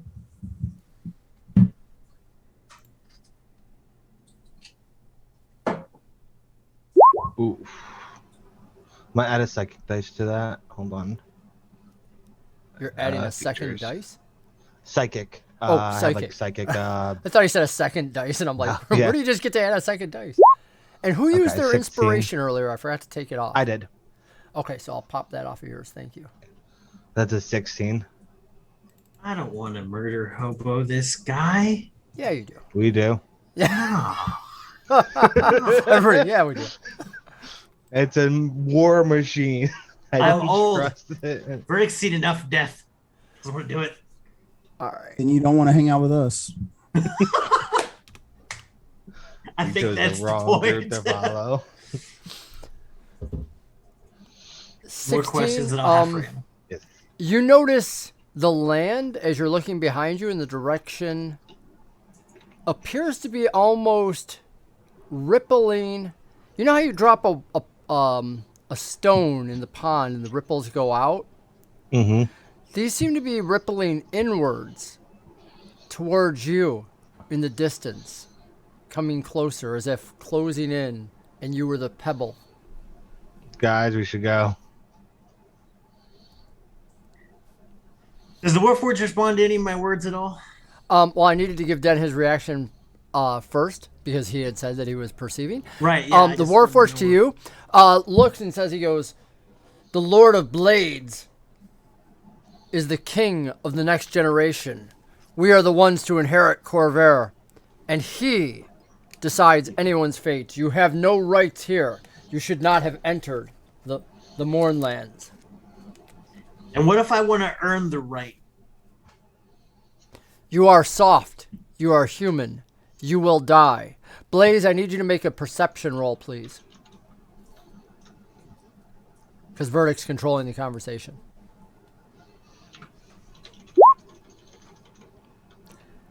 You realize something that Verdic cannot see as he's focused on talking to him and whatnot.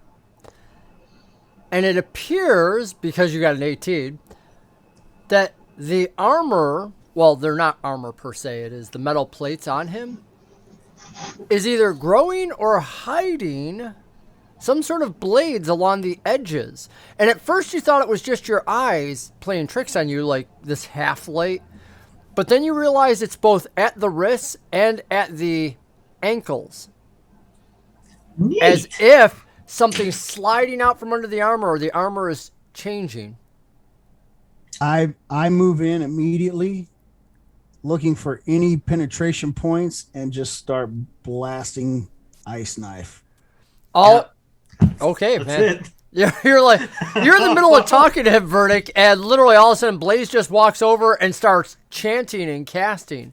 Now, Ice Knife is a cantrip, if I remember, correct? Or is it a spell? Ice knife is a Because I don't think it requires any materials or anything else. Druid spell. It's a spell. Okay, so did VSM, VS, what? SM. So that's S is semantic, meaning motions with your hands, and M means there's a material component. What is your focus? I know we've already had you casting it, but we need to start getting into the game a little bit more.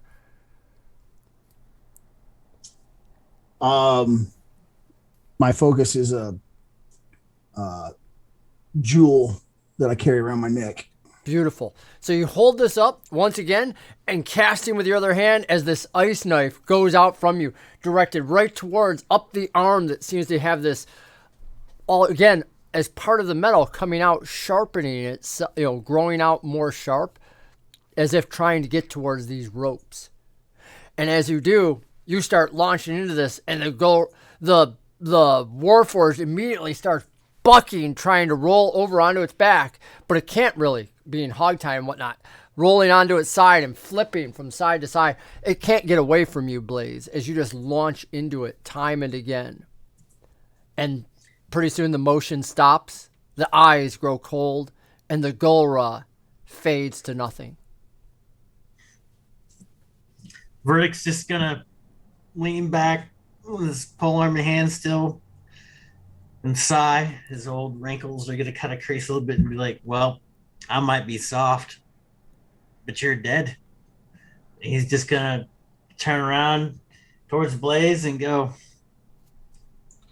I guess we're still at square one. He Den was of about to cut Wolves? himself free. You've got about 5 to 10 seconds before these ripples hit you, Den. Or get to where you're at. I'm gonna take a defensive action. Just relay once again in my head. Something's coming.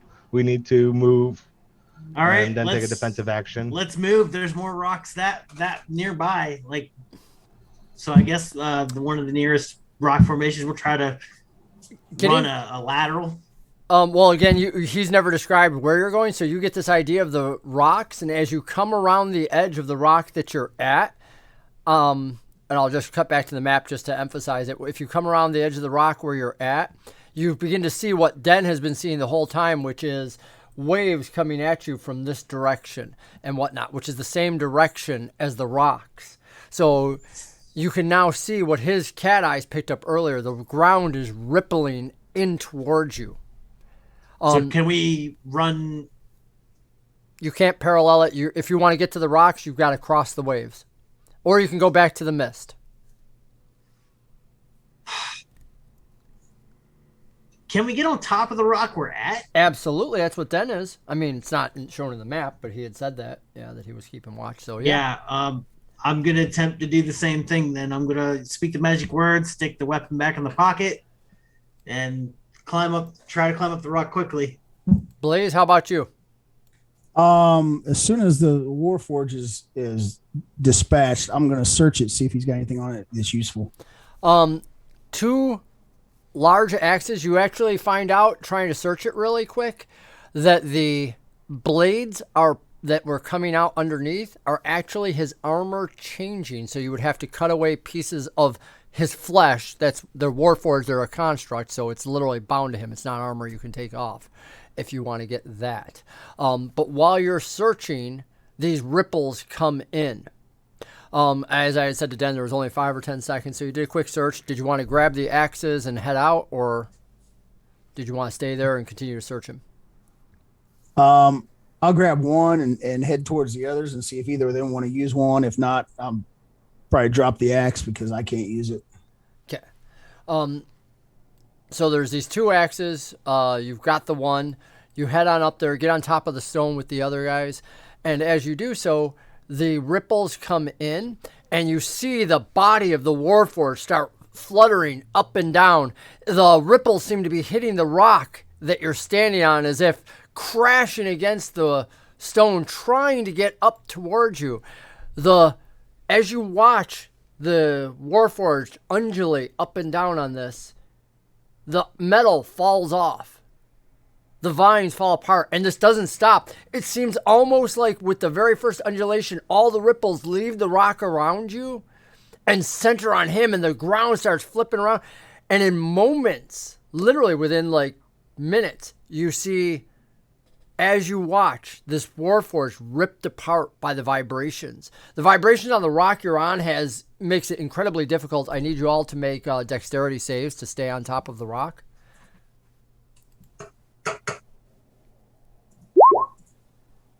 Oof. Oof. Oh no! I'm hearing lots of oof. I gotta add to that. Hold on. Supposed to be good at this. That's only a 4. Then that's a 13. So I'll add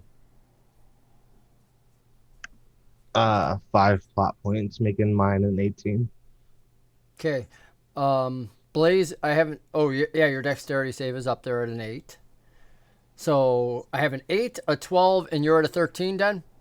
I'm going to add He- 5 he plot added points to make an points to it. 18. Okay, and you're making yours an 18. So I have an 8, an 18, and I have a 12. Correct? Yes. Yes. Let me fix Mike's plot points here. Blaze, did you want to add to yours or no? No. Okay. You guys are hanging onto these rocks when moments later Blaze slips. Verdic tries to help him, and Verdic goes tumbling off as well. The pair of them roll down to the ground. No. Den is able to hang on and whatnot as parts of the rock tumble away. When you guys hit the ground, the waves seem to come in at you as well. Even as Verdic is watching this Warforged be banged apart as it's tossed up and down on this rippling ground that's just very fast. And the body itself is banging and hitting.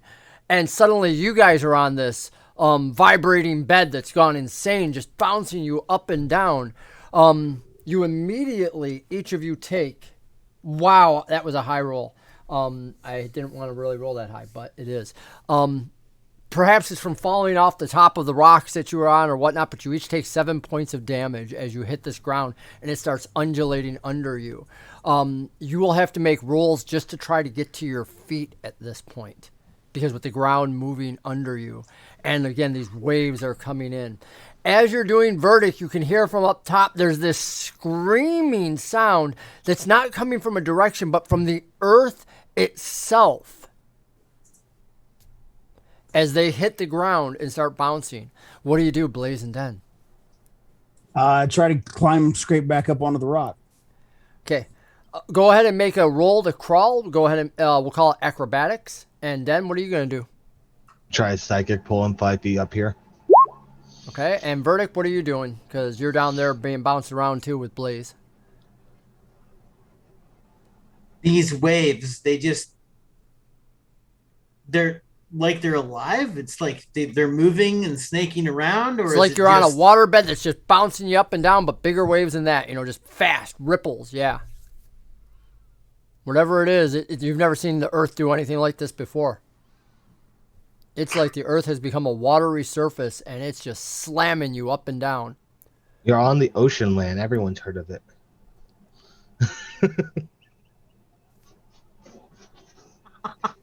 All right. Shoot. I'm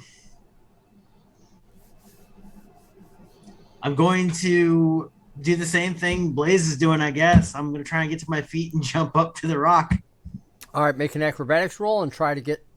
You're trying to get to your feet. Okay, so you try to get to your feet. Make an Is that athletics or acrobatics? I'll give you athletics. Why not? I think it's your stronger suit, so go for it. You're just trying to get to your feet, though, so. Bam. So getting your feet is not an option. You quickly realize you're knocked down again, taking another 4 points of damage. As your knee comes over, and just as you're going down on one knee, the ground comes up and smashes you in the knee, rolling you over. You fail to get to your feet. For this round, at the beginning of the next round, you'll take damage. Blaze, you were able to successfully crawl back to the edge of the rock and grab onto the side of it. Only your lower part will be on the ground, which means you'll take half damage at the start of your next turn. But you were able to successfully grab onto it with your upper part. Den, you said you were using a pull to get him up. Was that correct? Yeah, the psychic pull, yeah. Then you have fully gotten onto the rock then, Blaze, because that last little bit, he pulled you up on, leaving Verdic out there this round. On its round, the ground will continue to vibrate around Verdic. You don't have to roll because I rolled a 1, so I'm going to assume automatic success for you, Verdic. You do realize that the waves are actually pulling you away from the rock. And so even though you are down, you're able to kind of roll back. You're not able to get to your feet, but you kind of roll away from the waves are trying to pull you towards that Warforged away from the rock. So you asked before, is it sentient? Well, it certainly seems to be acting so because it's pulling you away from safety. The results are the same whether this is a machine or not. It failed on its turn to do extra damage, but at the start of your turn you take damage, so let me roll for that. As you are bound... Oh, wow! I am sorry, guys. I am like rolling hot tonight, and I need to get some different dice because that's 8 points of damage as you are bounced up and down.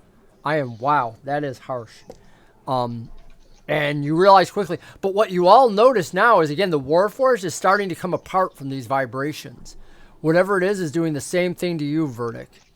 Bouncing you up and down, except now, some of those Warforged parts that it was trying to bring you towards, you realize like the bouncing axe that Blaze dropped and the Beast of Armor would have put you into this maelstrom mix where they would be doing damage to you as well.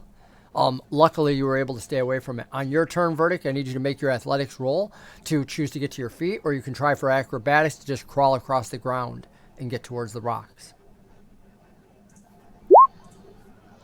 Athletics, you're 18. successfully able to get to your feet. This is considered difficult terrain, but you are able to get over to the rocks in time. I'd pull him up too. Okay, and with the help of Den, if he's there. Perfect. With the help of Den, man, boof, you're up. Is that like a cantrip? You can just do it as much as you want, Den? It's just an ability. Yeah, it's cool. Just like I took the feet telekinetic. Yeah, telekinetic. So it gives me just a 5-foot shove that love can it. You're towards using or it well. away. Yeah, I love it. You're using it really well. So, Gentlemen, Ben, I you hate guys- to interrupt, but Yeah. I need to take like 2 minutes. Go ahead. A quick AFK. Yep. Thank No you. problem. Hey, you're safe, so that's what's the important thing. He waited till he was safe. Otherwise, he'd be like, "Oh, did you just get left out there?" He's like, "No, we just decided to watch as you were like put into the Cuisinart." Do we notice it's just like a vibration? Like we can't tell there's anything under the sand, under the dirt, anything like that. It's like looking at the top of water, but you don't see any shapes because it is dirt. You can't see what's under it. And it's not moving like something cutting through the water like there's an animal. This is literally like ripples when I describe the stone in the pond, as if the ground itself were sentient. And it continues to bang on this Warforged. It goes on for about a good 10 minutes before the Warforged is reduced to just tiny bits. And then the rippling starts to stop and slow down and becomes this continuous vibration. About a half hour later, you guys all remain on the rock within a half hour, this Warforged has been reduced to rubble.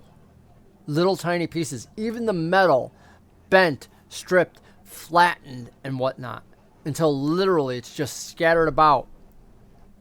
And then it's when the ripples start to go away and head back towards the mill. What do you guys want to do? It seems safe to go onto the ground now. Well, we got to test it out. We can't stay up here forever. I'm gonna start telepathically reach out to everyone and just be like, let's be careful and maybe let's make our way to the windmill. I can go scout if you want. Yeah, I mean, we might as well all go. Okay.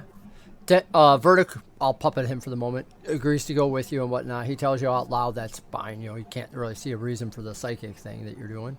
So he's just like, oh, that's not a problem. Blaze, how about you? Did you respond out loud? I don't want to puppet you. Yeah. I mean, we might as well all go. I mean, there's no sense in sitting here on the rock. Okay.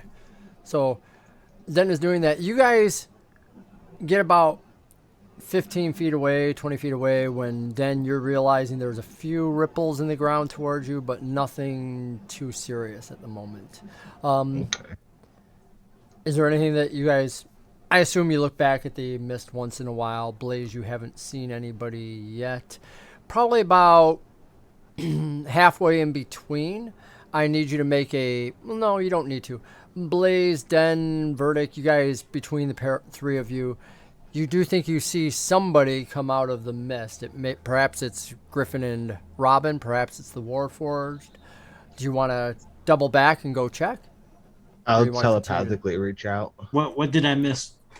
You guys decide to try to head towards the windmill. Oh, okay. You watched the Warforged be reduced to rubble by the rippling before the rippling finally left, and then you decide to get down and go to the mill. Yeah, I'll telepathically reach out and see if Griffin responds. No response. I think we keep moving forward, guys. I concur. Are you sure you want to leave your comrades behind that easily? Now, Verdic, I had you speaking out loud before, even though the voice was in your head, only because you're a human and you're kind of used to that. So I don't know if you're going to switch to psychic or... Yeah, I'm speaking in my head. Oh, okay. I'm assuming that that's the only way to make sure everyone's hearing me right now because we're not in the mist anymore. Okay. So you guys are all speaking in your head then and whatnot? Cool. I explained to him we're not going to leave him behind. We're going to continue to search for him, but we need to figure out what's going on here and get all our bearings underneath us. Maybe find a spot to chill and do some healing. And DM, you did say you saw, we did notice a form come out of the mist? You did. You saw a couple forms. So the discussion was whether or not it's Griffin and Robin that you're leaving behind. It's far back We should duck down and take cover on the ground and see who that is that's trailing us, because it's either trouble or it's your friends. Well, if it was Griffin and he didn't respond, then I'm not sure he's our friend right now. And if it's not, then I don't think we need to stay around and wait for it to catch up. Fair enough. Let's find ourselves another shelter. Okay, you guys continue on. You end up coming to the ground raises up. It's a little bit rockier. But here's the interesting thing. Even though you've gotten to this point, remember how I described the way the ripples were like very fiercely against your side of the rock? You've been heading towards the source of the vibrations. And as you've grown closer, the vibration, everybody can feel it in the ground. It's just like literally vibrating to the point that after a little bit, you can actually see little tiny pebbles, and it almost looks like a dusty layer on the ground. This grayish dust everywhere, just vibrating as if it was on top of, if you've ever played a speaker and you've put things on it and you just watch things vibrate like that, that's what's happening here. And there's no sound out loud, but you can feel this vibration everywhere. It makes it unnerving to walk on this as you get closer and closer to this raised area, which isn't a plateau so much as it is an area. And you can see between the rocks a path before you between the rocks. I'll flip it over to the map so that you guys can see. And there is a path that appears between the rocks that you might be able to follow should you desire to do that. Again, for purposes of the game, where the rock that I put in there is not there for you, so that's a long way behind you. I just put that in there so that we could help with that last little encounter. But you can see the windmill up above you. It is old. There's vibrations. Literally between the two rocks along the path, it almost seems like those rocks are moving in and out. This entire area seems to be... And you can see the blades of the windmill turning, despite the fact that there is no wind.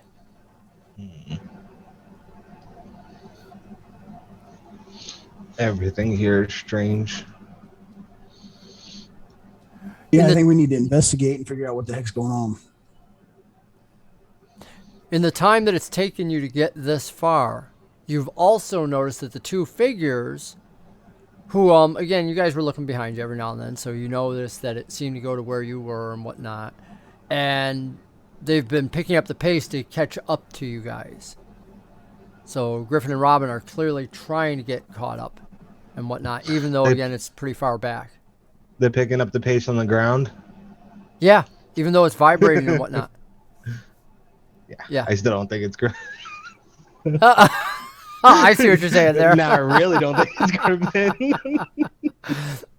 good. Well, you know, I wouldn't want to dissuade you of your opinion, you know? Those figures are closing in, and none of them have taken flight yet. That's what I was saying.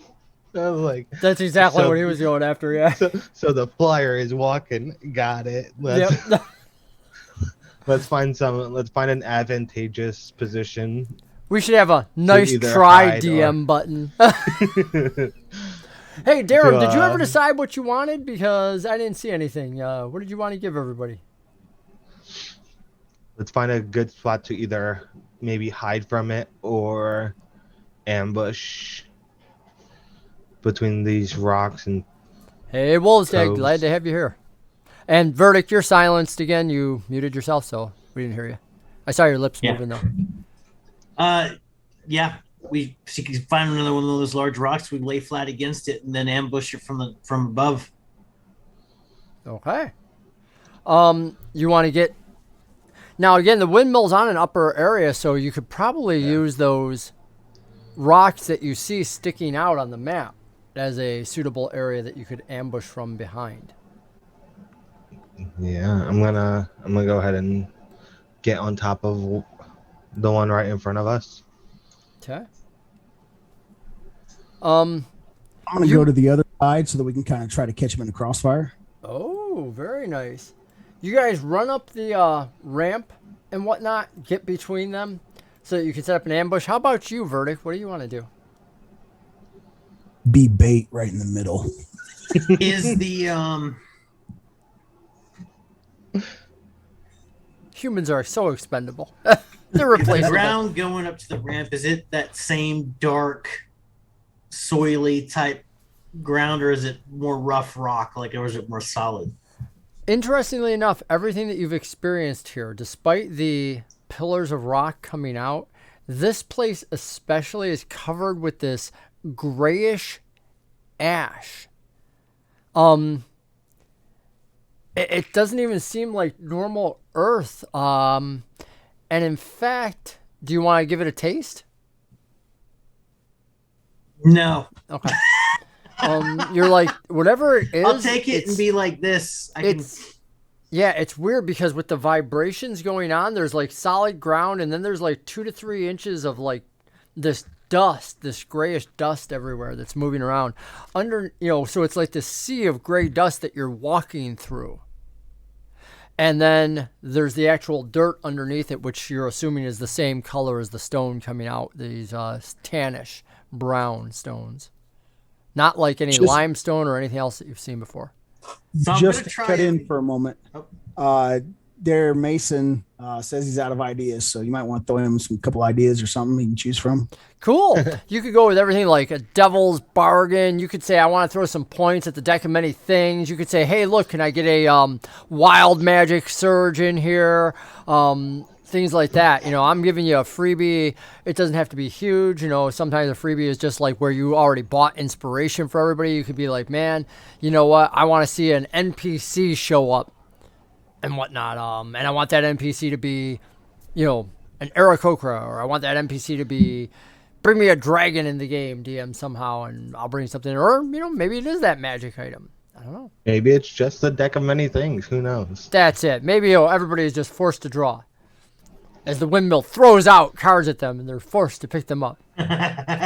And poor Verdic draws death. Deck of many things. It's suddenly the I'm opening of an agent death. of chaos. Ignore me. Or don't. It's I coming. prefer you don't, but I actually don't know what the number's at. I'll have to go look. I haven't looked at the... It's only at like 10K or something like that, I think. Yeah, we were growing quick, and then we slowed. It was like, oh.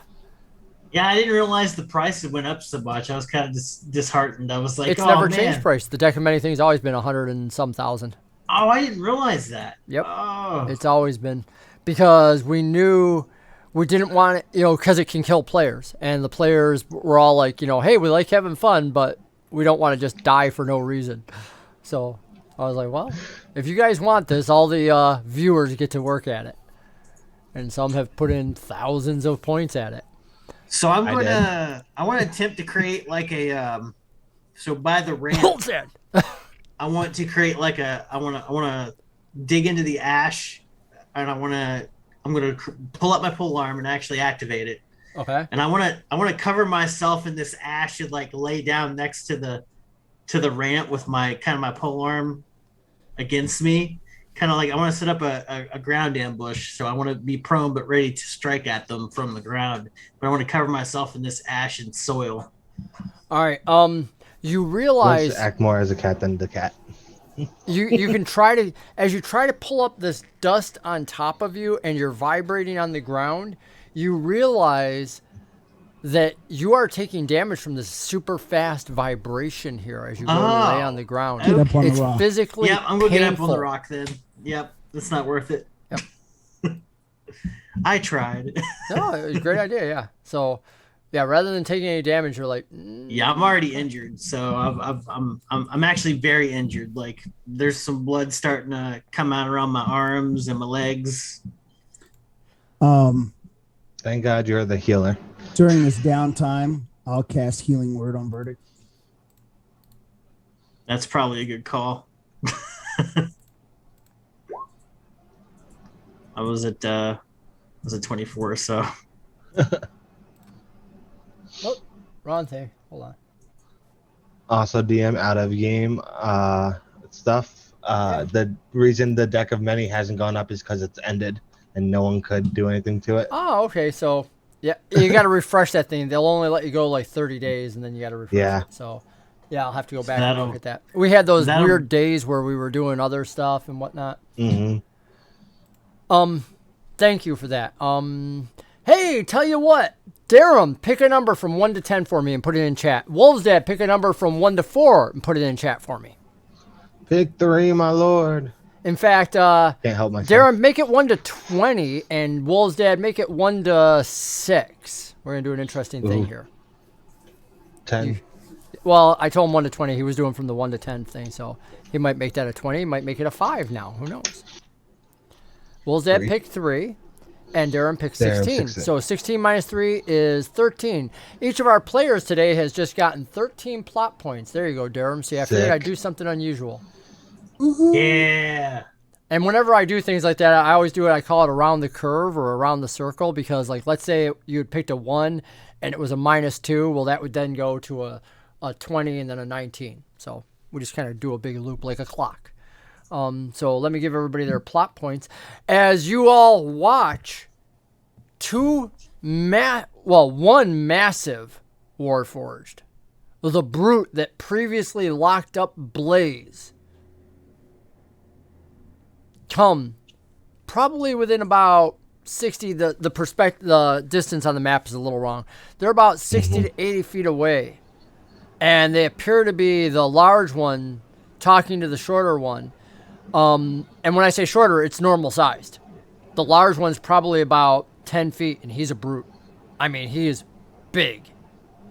In fact, I think I originally said his shoulders were 8'2". What?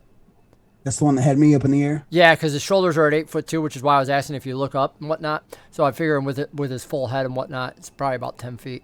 So yeah, the smaller one, they appear to be arguing, and then you see the smaller one come forward. Boom, boom, boom. Do we feel like we're in a pretty well hidden You area? do. Like we're not seeing, so like there's a possibility they could pass without seeing us. There is, if you, yeah, absolutely, if that's what you want. I was gonna say I want to reach out to everyone telepathically real quick and say if they're passing, let them pass. If they seem to notice us, just strike.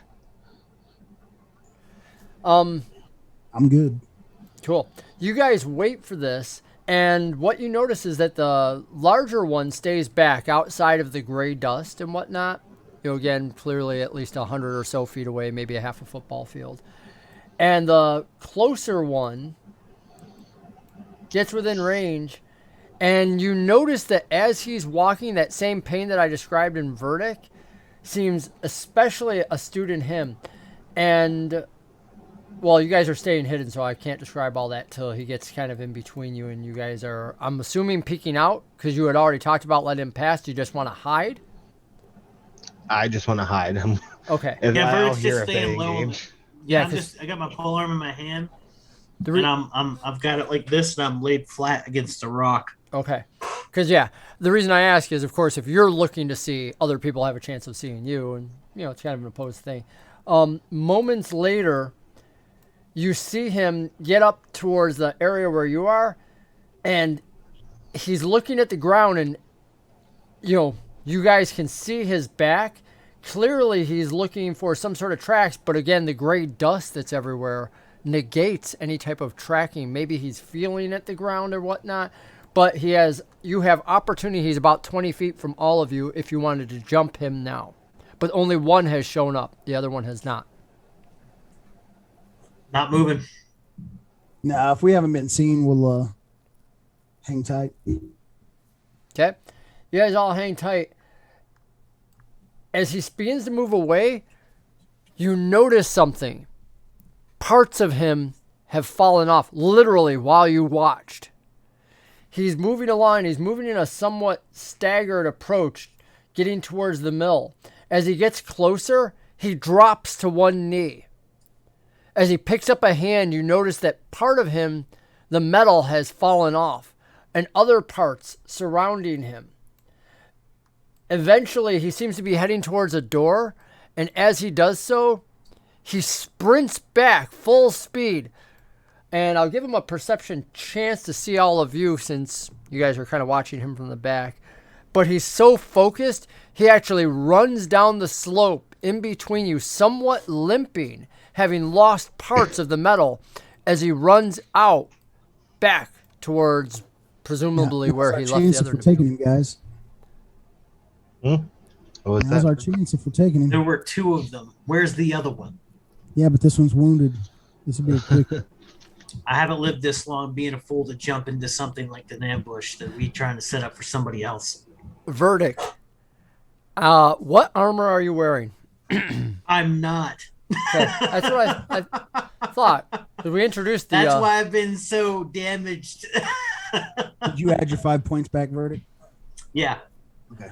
And Den, Blaze, neither of you have armor, correct? I have leather armor. I'm leather. Leather. Okay, leather, and not. And weapons and stuff, whips, swords. I know Den's got some daggers. Verdic has his polearm and whatnot. I technically have 2 daggers on my hip. I got whips and daggers. Okay. I am ill-equipped for an adventure, that's for sure. So, interestingly enough, you guys have noticed, putting it together with what you just seen of the Warforged, that your daggers are vibrating. The metal on you is vibrating against you. Specifically, like Verdic, when you transform your feather into that pole arm, The blade. like makes the whole thing shake in your hand. Shite. And you guys have realized that this is really bad now that you're here. So currently, you're not taking any damage and whatnot, but something made that Warforged, when metal plates started falling off of him, turn around and run back. I'll just take my daggers off and put them on the ground. Okay. As you do so, do you have any other metal that you're carrying and whatnot? Coin No. pouches, anything like that? All right, yeah. Yeah, I'll well, just, yeah, I I'll- guess coin pouch. All right, so we'll just assume that you make a pile there on the rocks, and they continue to vibrate there on the rocks as if fighting one another. Blaze, you doing the same thing? Yeah, I find like there's a crevice in the rocks, and I just stash my stuff down in there. Okay. Okay. It bounces around inside the crevice, hitting some of the sides and knocking things off of it, but it appears secure and whatnot. You'll be able to find it, no problem whatsoever. I'm just gonna speak the word and put my feather pen back in my pocket. Yeah, once it's a quill again, you're fine. It's just like it doesn't vibrate at all. I'm gonna reach out and say I'm gonna head towards the door, keep an eye on. I don't know why I keep narrating. I never used to do this. Hey guys, I'm gonna head over to that door he was heading to. Just keep an eye on them, watch my back, and I'm gonna try to stealth over to the door. Not super stealthy though, so I guess doesn't matter. No need to make a stealth roll. Well, I mean, I'm assuming you're being stealthy, but it's not like I don't need you to make a roll. Verdic, Blaze, are you guys just going to keep watch out the way he said, looking for the others? Or are you just Yeah, gonna I'm continue to still really worried about where that other guy is. All right, so you pop your head around the corner and you start looking. Blaze, what are you doing? That way I can give you both. Just waiting for him to let us know what's at the door or what's behind the door. Okay. So, Verdic, you take your look around the corner. Blaze, you remain hidden, waiting on Den to report back via the psychic link. Verdic, you watch in the distance this large form lift up the smaller one and throw it back. And now you know how big a Warforged is. You know how many hundreds of pounds they weigh. And he throws this for at least 15 feet. Before that Warforged gets back up and slinks kind of over to his side almost. At that point, you watch them split. Well, actually, no, you watch the large one stay in position and the one that was slinking walk away. Kind of northeast. Or northwest. Yeah, on the map. That big guy seems to be calling the shots. Den, you open the door of the mill, and as you do so, inside you see another Warforged sitting on the ground against the wall. This Warforged has been stripped. There's like part of the metal jaw left. There's only a little bit of the metal on one hand, and you see it laying there, the live wood vines of its very being underneath, and some of it, and it's just kind of twitching up against the wall as it sits there. And it spots you easily as you open the door and enter in. And it's alive enough that it speaks. The dim yellow light of its eyes looking over at you, the gem still in place. As it says, 8 cannot perform fully functional anymore. Have you come to end 8?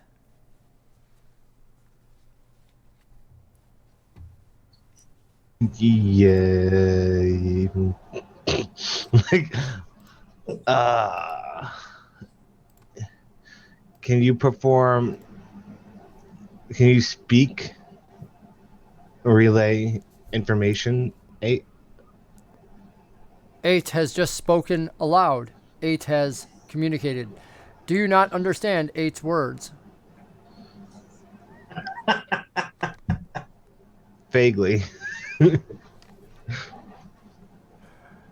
Warforged struggles, gets to its feet, falls, and takes a couple steps towards you, clearly struggling, almost like the vines, which are like the muscle mass underneath, now that the flesh on the outside has been stripped away, needs that encasement to perform, as it struggles to take each step to get closer to you to try and approach.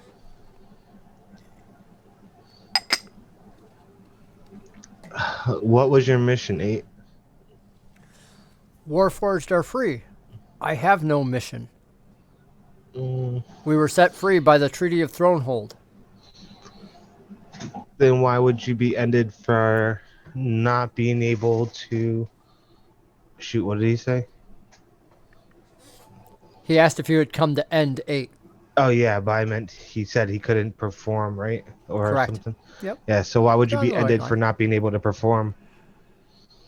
He goes, it depends on who sent you. Are you one of the hunters for the Lord of Blaze? It's unusual that he would use anyone that is not a Warforged. Do you like the Lord of Blaze? He says, I thought that I would go to serve him. And again, as he moves, you see the jaw kind of move to one side, and he has to actually use part of his live wood hand to put it back in place. And he says, I thought that I would serve the Lord of Blades. But instead, I foolishly asked him a question and was considered unworthy as a result. He is harsh, even to his own. Telepathically reach out and say, hey, I have a Warforge half destroyed here that we can talk to. Seems all right. Soon as he hears the words, "There, I have a Warforge," Blaze is heading that way. Verdic's going to keep watch. Just relay me any details that you deem fit, and I'll shout internally, I suppose, if I see those 2 Warforged come back. If you don't serve the Lord, then I can help you and maybe get you out of here.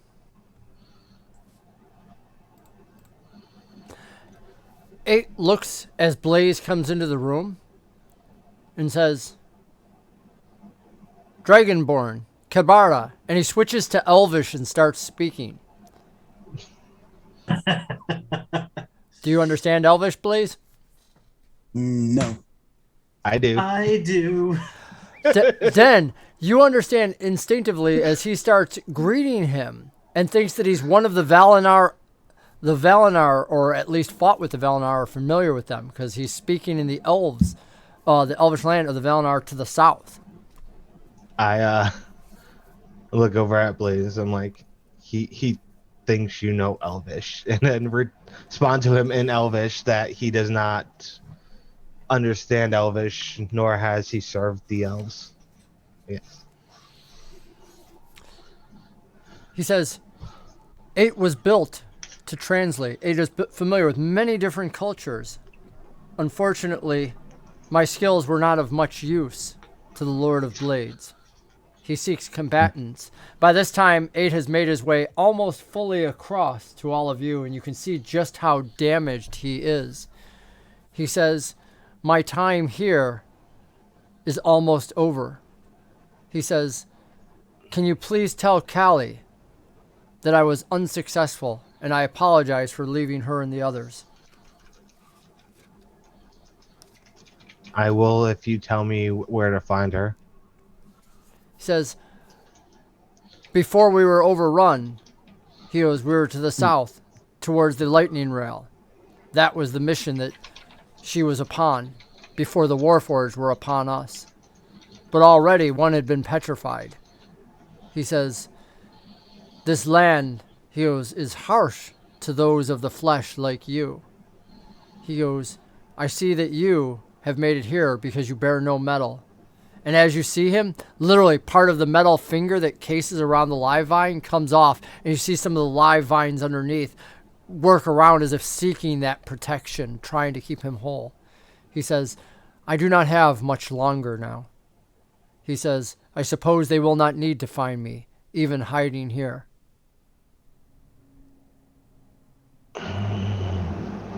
Blaze, you got anything? We can try to get him out of here. I don't think that's gonna happen.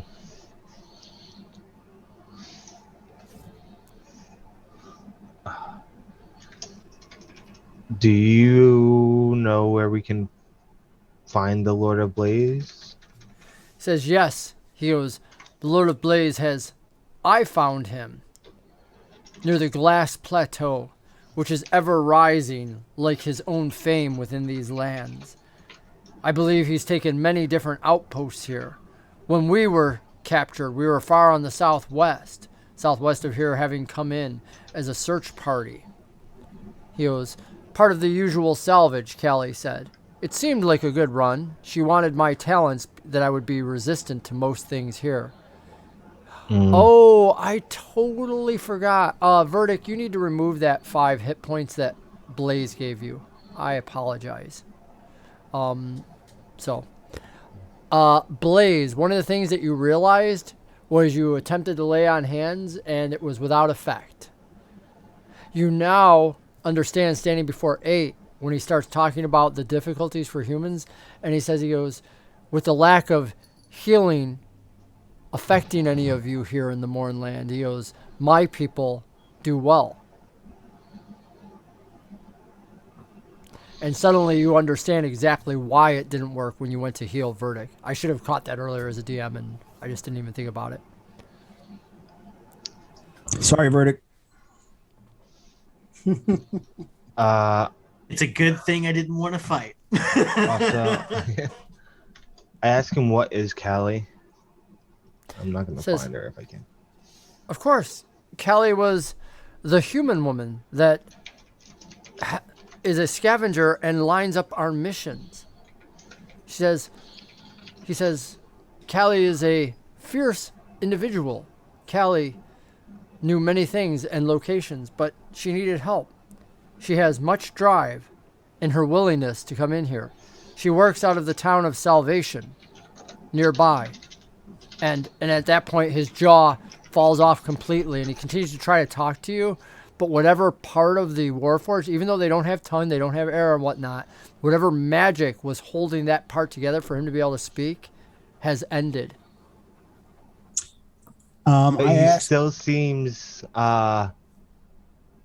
Does he still seem to? Oh, I can't do that though. Never mind. I asked him if he is wanting to be put out into suffering. The Warforged's eyes look towards you, the head turning. And it seems to, you think that it's shaking its head no. And it starts to, it shambles a little bit away from you, like 5 feet, like it's resistant to the idea. But of course you don't know why.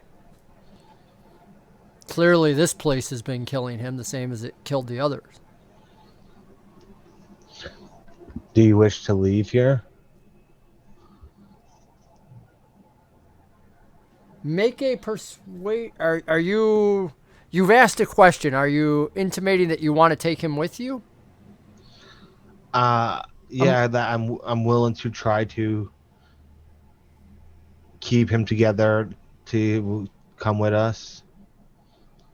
Not Go that ahead, I make can, a persuasion roll. Yeah, I actually don't know how he would reply, so we'll base that on your persuasion roll. At that point, he says no, shuffles back. Within about 5 to 10 minutes, while you're still watching him, the vines fall apart loosely. The gems fall out from where his eyes were. And the other components inside the Warforged, the small things, the gears, and the things that held it together, are no more. As 8 comes completely apart. And as you watch, it continues to vibrate. The vines being spread further apart by this constant rumble in the ground. And you can hear above you the grinding of the millstone turning as the blades of the windmill above continue to turn the shaft down through where you are. Do we see a way to go further down from here? No, the shaft goes into the ground bottom. You could go up from here higher into the mill.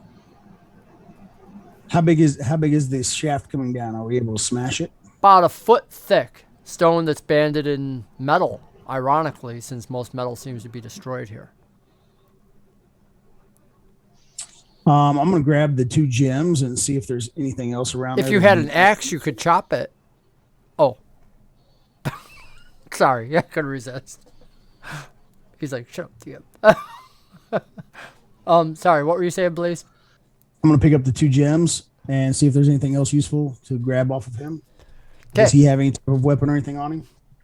Or bite? Nothing that appears to have survived the other metal being destroyed. So no wood weapons or anything like that. You do find the remainder of a pouch. The pouch actually has 3 glass vials in it. Let me see if any of them survived. One moment. 2 of them actually have survived. They were individually wrapped as if he tried to take care of this in here. Hastily wrapped around it. 1 is broken. And you realize these are 2 potions that have been wrapped up carefully. Inside of each potion, you can see a small seed. Has Blaze worked with rangers before? I'm sure because I was a merc and hired out. I've worked with pretty much all kinds of types. It looks like in the bottom of each one is a good berry, which is a berry that has been magically enchanted by a ranger to be a foodstuff, but they only last for a short time, and these are inside of a bottle, which you haven't seen before, so it's a little unusual.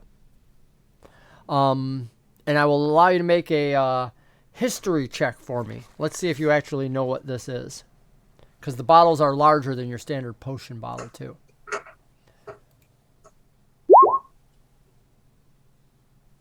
With your history check, you realize you're actually holding 2 bottles of goodberry wine, something made from good berries, that is supposedly able to give an imbiber the effects of healing and rest.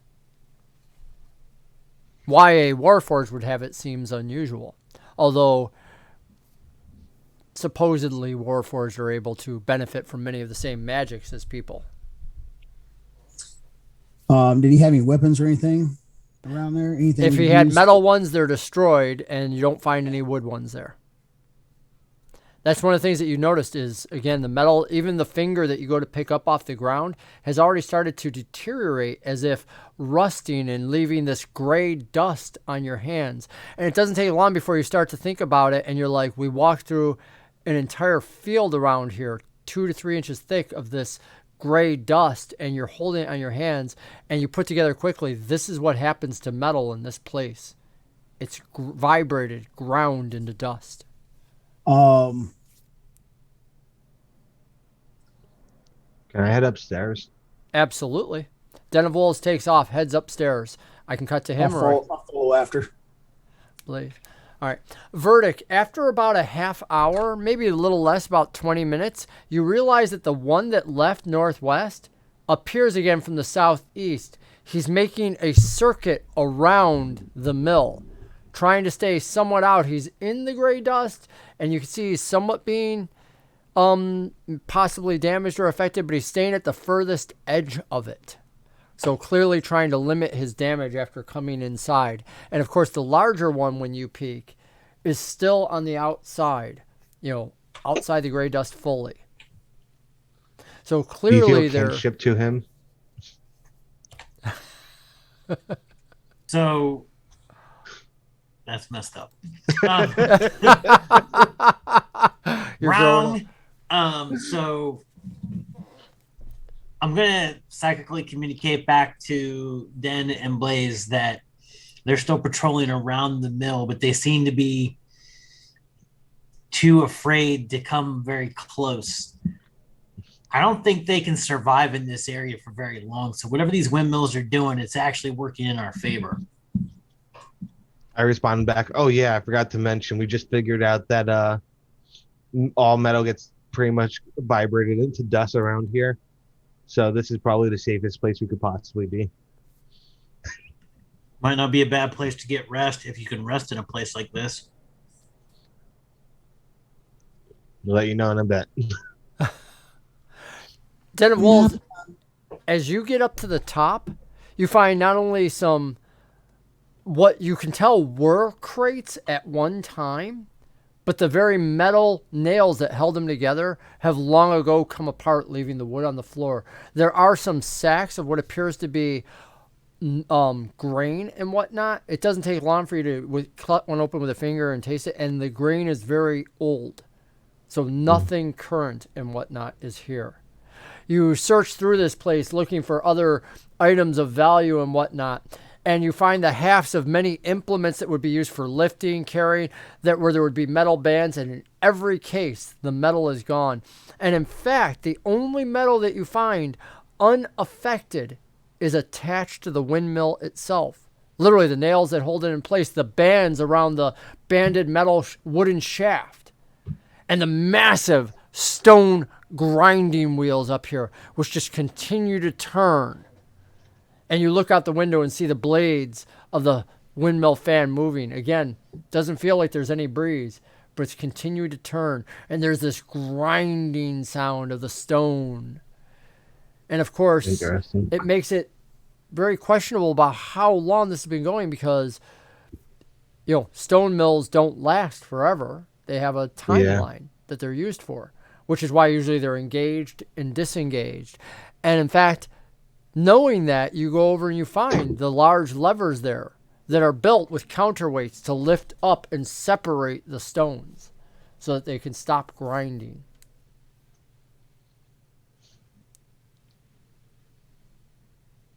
Okay. I'm going to just point it out to Blaze. Say we probably shouldn't even try to stop it right now.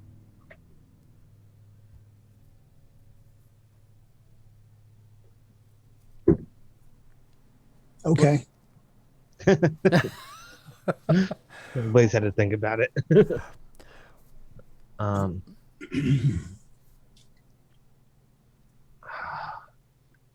I'm gonna reach out to. How does the vibration feel up here for like us? Does it seem like it's The vibration at the top is in the wood, but it doesn't hurt as much up here for you.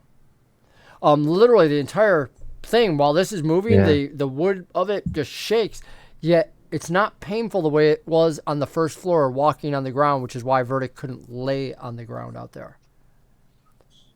Which goes towards what Verdic was saying about a place of rest. It might be that you could sleep up here if you could put up with it. Of course, if you disengage it, the vibration will stop, and it would be a very peaceful place to rest. And you could probably use those sandbags to sandbag the door and do that. Yeah, but then they wouldn't take any damage. I say, Verdic, come on up. Let's recover. Let's get some rest. Can I perceive patrolly boys out there? Can I still see them? Because I'm not going to move until I'm sure they're not looking at me. You can use the stone and get around to get to the door, you believe, without being seen by the large one. The large one might be able to see the door. He has stayed stationary, unmoving, just staring up this path towards the actual. So I'm only tracking one right now, correct? Correct, because the other one's on his circuit and out of sight. I can't move yet, guys. I see one. He's staring right at the door. I don't have an accounting of the other one. He must have gone for another circuit around the windmill. I don't think it's safe yet. I said go ahead and move in. If he comes in following, we'll just take him out. As long as you get here, it's safer the closer you are to us than it is watching them. So my only concern is if they know we're here for sure, what's going to stop them from finding some way to destroy this thing? If this is a battlefield, they could have siege equipment. If it was going to be able to be destroyed, they'd have done it by now. Or maybe they didn't have a reason to do it before now. Other than death? Well, if they had no targets. Did you find out anything in that window? We found a warforged that was hiding from the Lord. So that tells me, wait a minute, he's still alive? Not anymore. They killed another Well, one. that's it. That sounds like a perfectly good reason for them to not have any need to destroy it if they think that the only other things around here are warforged.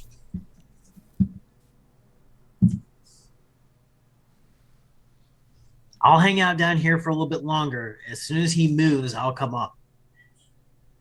Roger. I'll start resting up. So you go up to the top, and you start resting. Blaze, what are your plans? I guess pop a squat, pull my hat down over my eyes, wait for Verdic. So you're Yeah, I'm not staying on taking the that main chance, floor? man. No, I went up to. I followed Den? him up. Yep. Okay. The two of you settle down for a rest. Verdic, half hour passes, an hour passes. The Warforged that's standing out there never leaves. You do find that, again, the circuit is about 20 minutes for the other one, which is walking the perimeter. Staying just So- outside the gray dust. Have to assume that he knows we're here. Well, you also know, like, judging by the door, you're like, well, Den of Wolves snuck over there. Blaze then just walked over there and went in. So chances are he's seen at least two of you go in. He might not know about you at all. And Man, that's a lot at risk. Critical rest that I could really use for setting this guy off. Chat, does chat have an opinion? Should I take the risk, Tell or him to should get I ass in stay? No, I want to hear what their opinion is. Should I take the risk, or should I stay out here and keep watch? What does chat think? He's like, risk. All right, one vote for risk. I got one chat. I should take the Mike. Risk it. You need the heal. All right. I want to attempt to stealth to that door if there is any way possible to do so. Go I will ahead. Make all the rolls. make a stealth roll. While you've been out there, that dim glow from the sky above has gone away. It has gotten darker. Interestingly enough, something that you get to notice since you've stayed out here this extra time is that the light is still around, but it's no longer from above. Now you get a light in the distance as if the mist itself were lighting, because the light color has changed from this ambient white gray to this glowing gray green. Okay. Well, I didn't stealth very well, but I am going to go in the door. Okay. Moments later, you go in the door and you find yourself alone inside. Blaze and Den are nowhere to be seen. Is there a stairwell or a? Sure. Yeah. All right, I'm going to go up it. And you find Blaze and Den, each sitting separately, Blaze with his cap over his eyes, and Den sitting separately on his own, curled up on top of some sacks of what appear to be grain or flour or something like that, the softest spot that the kitty could make and whatnot, all curled up. They've curled up for a rest. You see a window up high, and from there, looking out, you have a much better vantage of the front, and you can see that stalwart individual, that massive warforged, still standing there. Do I see anything else as I pan around the viewpoint of that window? Well, you can only see so far with the window from the right to the left. There aren't windows all the way around it. It's not a watchtower or anything like that. In fact, this window is more functional, probably to operate on some of the blades when they needed to get out there and whatnot and climb down them and do repairs. But you don't see anything else in the darkness and distance. You're limited. The vision is very limited right now. Do you want to make any preparations before you hunker down? Yeah, I do. Is there any rope or anything like that in the area? There are some ropes that are part of the actual windmill itself that you could cut away and yeah. use those. Yeah, no. Some no, leather not- strapping. Some leather strap. No, I don't want to touch anything that's actually making this thing move. Okay. All right. Do we have any sacks of extra Yeah. sacks of grain that Blaze isn't sleeping on? Yeah. Yeah. You can absolutely get some of the ones that Den didn't use and whatnot. I don't want to do this. Okay. Is it like a soft, like grain, or is it kind of hard now? Is it like if I stick my finger in there, does it have like it's spreading apart kind of feel, or is it hard? Well, like flour in real life, when you pack it into a bag, it becomes pretty darn hard, like a sandbag, even though it itself is soft. If you split them open, just like sand, you can move your finger around. But sandbags will stop a bullet. You know, they're pretty hard when you put them together. Same way with a flour sack. Or a mill sack. I will spend another half hour, and I will take what I can, and I will stack them. As best you can and make a bed. Makeshift bed. No, up No? against. Oh. Yeah, no. I'm gonna put them up against the door downstairs. Okay. I'm gonna take the time to set that up. So you guys hear all this. They're going up and down the steps, the carrying things as the old man goes down and stacks up I'll in get front of up the and door. help him out. So, now you hear it too. They're passing back and forth. Then you can hear all this. Are you helping out too, Den? They're disturbing your sleep anyway. I glare at them and then just do the little like claws and to get more comfortable. Turns around, tail in front of the face. It's like stupid humans. Or stupid Dragonborn, stupid human. And Blaze and Verdic both end up stacking up quite a bit till they get about, 5 feet high of these sacks in front of the door. Clearly it would require a huge amount of strength to barrel that down or just to bust the door. But yeah, nobody's coming in there easily. All Better right, than any lock. and then I'm gonna go upstairs and curl up. You guys curl up, settle down, and we'll come back to the effects of your rest at the start of next week's session. What do you got, Blaze? You look like you're ready to say Is he something. spooning with Den of Wolves? Am I spit? No, I'm spitting with Blaze. So who's the little spoon in that scenario? I'm the little spoon because he's the bigger one. Oh, well, I hope you all had fun. I want to thank everybody for being here. So stay tuned next week. Enjoy your table. Whatever table you've got, make it the best table possible. Happy gaming from all of us here at Plot Points. God bless, friends. Have a great week.